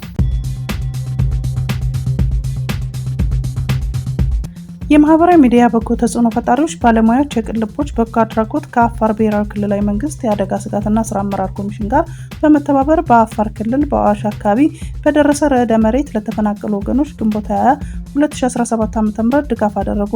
ከርዕደ መሬቱ ችግር ጋር ተያይዞ ከሚኖሩበት ቤት ተፈናቅለው በአዋሽ አርባ አካባቢ በጊዜያዊ መጠለያ ለሚገኙ ከ1500 በላይ ተፈናቃይ ወገኖች የዱቄትና የምግብ ዘይት በአካል ተገኝተው አስረክበዋል። በእርዳታ ማሰባሰብ ስራ ላይ የተሳተፉት ማህበራዊ ገጾች መካከል በቲክቶክ በሀቢባ መማር፣ ሳራ 191፣ ሳራ አልሀበሽ የበጎ አድራጎት ድርጅት፣ የቅን ልቦች የበጎ አድራጎት ድርጅት፣ በሱ ፍቃድ አማረ፣ አክሊሉ ተስፋዬና በቀጥታ ስርጭት እንዲሁም በፌስቡክ ድር ዩቲዩብ፣ ጌጡ ተመስገን፣ ፋስት መረጃ፣ ሰበር ዜና፣ ዜና 24፣ መረጃ ቲዩብ፣ ፊደል ፖስት፣ ሶል ዴይሊ እና ሌሎች ናቸው።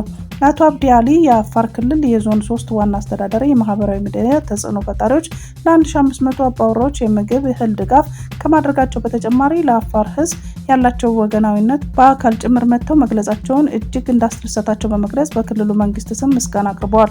ካለፈው መስከረም ወር ጀምሮ የተከሰተው ርዕደ መሬት ከባድ እንደነበረና ከ53000 በላይ ሰዎች መፈናቀሉን፣ ከ5000 በላይ ህጻናት ትምህርት አስተጓጉሎ እንደነበረ ያስታወሱት አቶ አብዲ የክልሉ መንግስት ከፌዴራል አደጋ መከላከልና ከሌሎች አጋር አካላት ጋር ባደረገው ቅንጅታዊ እንቅስቃሴ ችግሩን መቋቋም መቻሉን፣ ህጻናትም ወደ ትምህርት ገበታቸው መመለሳቸውን አውስተዋል። ተረጂዎች በዘላቂነት ለማቋቋም ስራዎች እየተከናወኑ መሆናቸውን ገልጸው ነዋሪው ወደ ቀድሞው ይዞታ ለመመለስ ወይንም ሌላ ቦታ ለማዘጋጀት ጥናት እየተከናወነ ነው ብለዋል። ተፈናቃዮቹ አስፈላጊውን ግብዓት እየቀረበ ነው ብለዋል። ይህንን መርሃ ግብር በበላይነት ያስተባበረው የቅን ልቦች የበጎ አድራጎት ድርጅት ማህበራዊ ሚዲያ ለበጎ ስራ እንጠቀም በሚል መሪ ቃል በርዕደ መሬት አደጋ ከቤት ንብረታቸው ለተፈናቀሉ ወገኖች በተደረገ የእርዳታ ማሰባሰብ ስራ የተሳተፉትን ሶሻል ሚዲያ ተቋማትን ድሬቲዩብ፣ ጌጡ ተመስገን፣ ፋስት መረጃ፣ ሰበር ዜና፣ ዜና 24፣ መረጃ ቲዩብ፣ ሶል ዴይሊ፣ ፊደል ፖስት እንዲሁም በላይቭ የእርዳታ ማሰባሰብ አድካሚ ስራ የተሳተፉ በቲክቶክ ሀቢባ መማር፣ ሳራ 191፣ ሳራ አልሀበሽ፣ በሱ ፈቃድ አማረ ድጋፉን በማስጀመር አርአያ የሆነው ሰክሰስ የበጎ አድራጎት ድርጅት እንዲሁም የመጀመሪያውን መግለጫ ሲሰጥ አዳራሽና መስተንግዶ ስፖንሰር ያደረገው ሳውት ጌት ሆቴል የድሆሎጂና ፉል ውሃዎች የእርዳታ አስተባባሪ ቡድኖች አባላትን ተቀብሎ በማስተናገድ አጋርነቱን በማሳየቱ የቅን ልቦች የበጎ አድራጎት ድርጅት ምስጋናውን ገልጿል። ከምንም ሀሳቡን ከማመንጨት ጀምሮ በአስተባባሪነት ደከመኝ ሰለቸኝ ሳይሉ የሰሩ ቤተልሔም ለገሰ፣ ፍሬው አበበ፣ ተስፋዬ ስንሻው፣ መና ፍስሐ፣ ቴድሮስ ካሳ፣ አክሊሉ ተስፋዬን እናመሰግናለን ብለዋል። $12 ሚሊዮን የሚያወጡ የዩኤስአይዲ ኮንዶሞችና የወሊድ መከላከያ ክኒኖች ሊቃጠሉ ነው። ሮይተርስ እንደዘገባው ለደሃ ሀገራት ተብለው የተዘጋጁ ቁጥራቸው ከፍተኛ የሆኑ ኮንዶሞች፣ የወሊድ መከላከያ ክኒኖችና በማህፀን ውስጥ የሚቀበሩ እርግዝና መከላከያዎች በዩኤስአይዲ መጋዘን ውስጥ ይገኛሉ። በብራስልስና ዱባይ በሚገኙ መጋዘኖች ውስጥ ያሉት እነዚህ እቃዎች ወደ $12 ሚሊዮን የሚያወጡ መሆናቸውን አንድ የቀድሞ የአሜሪካ ባለስልጣን ተናግረዋል።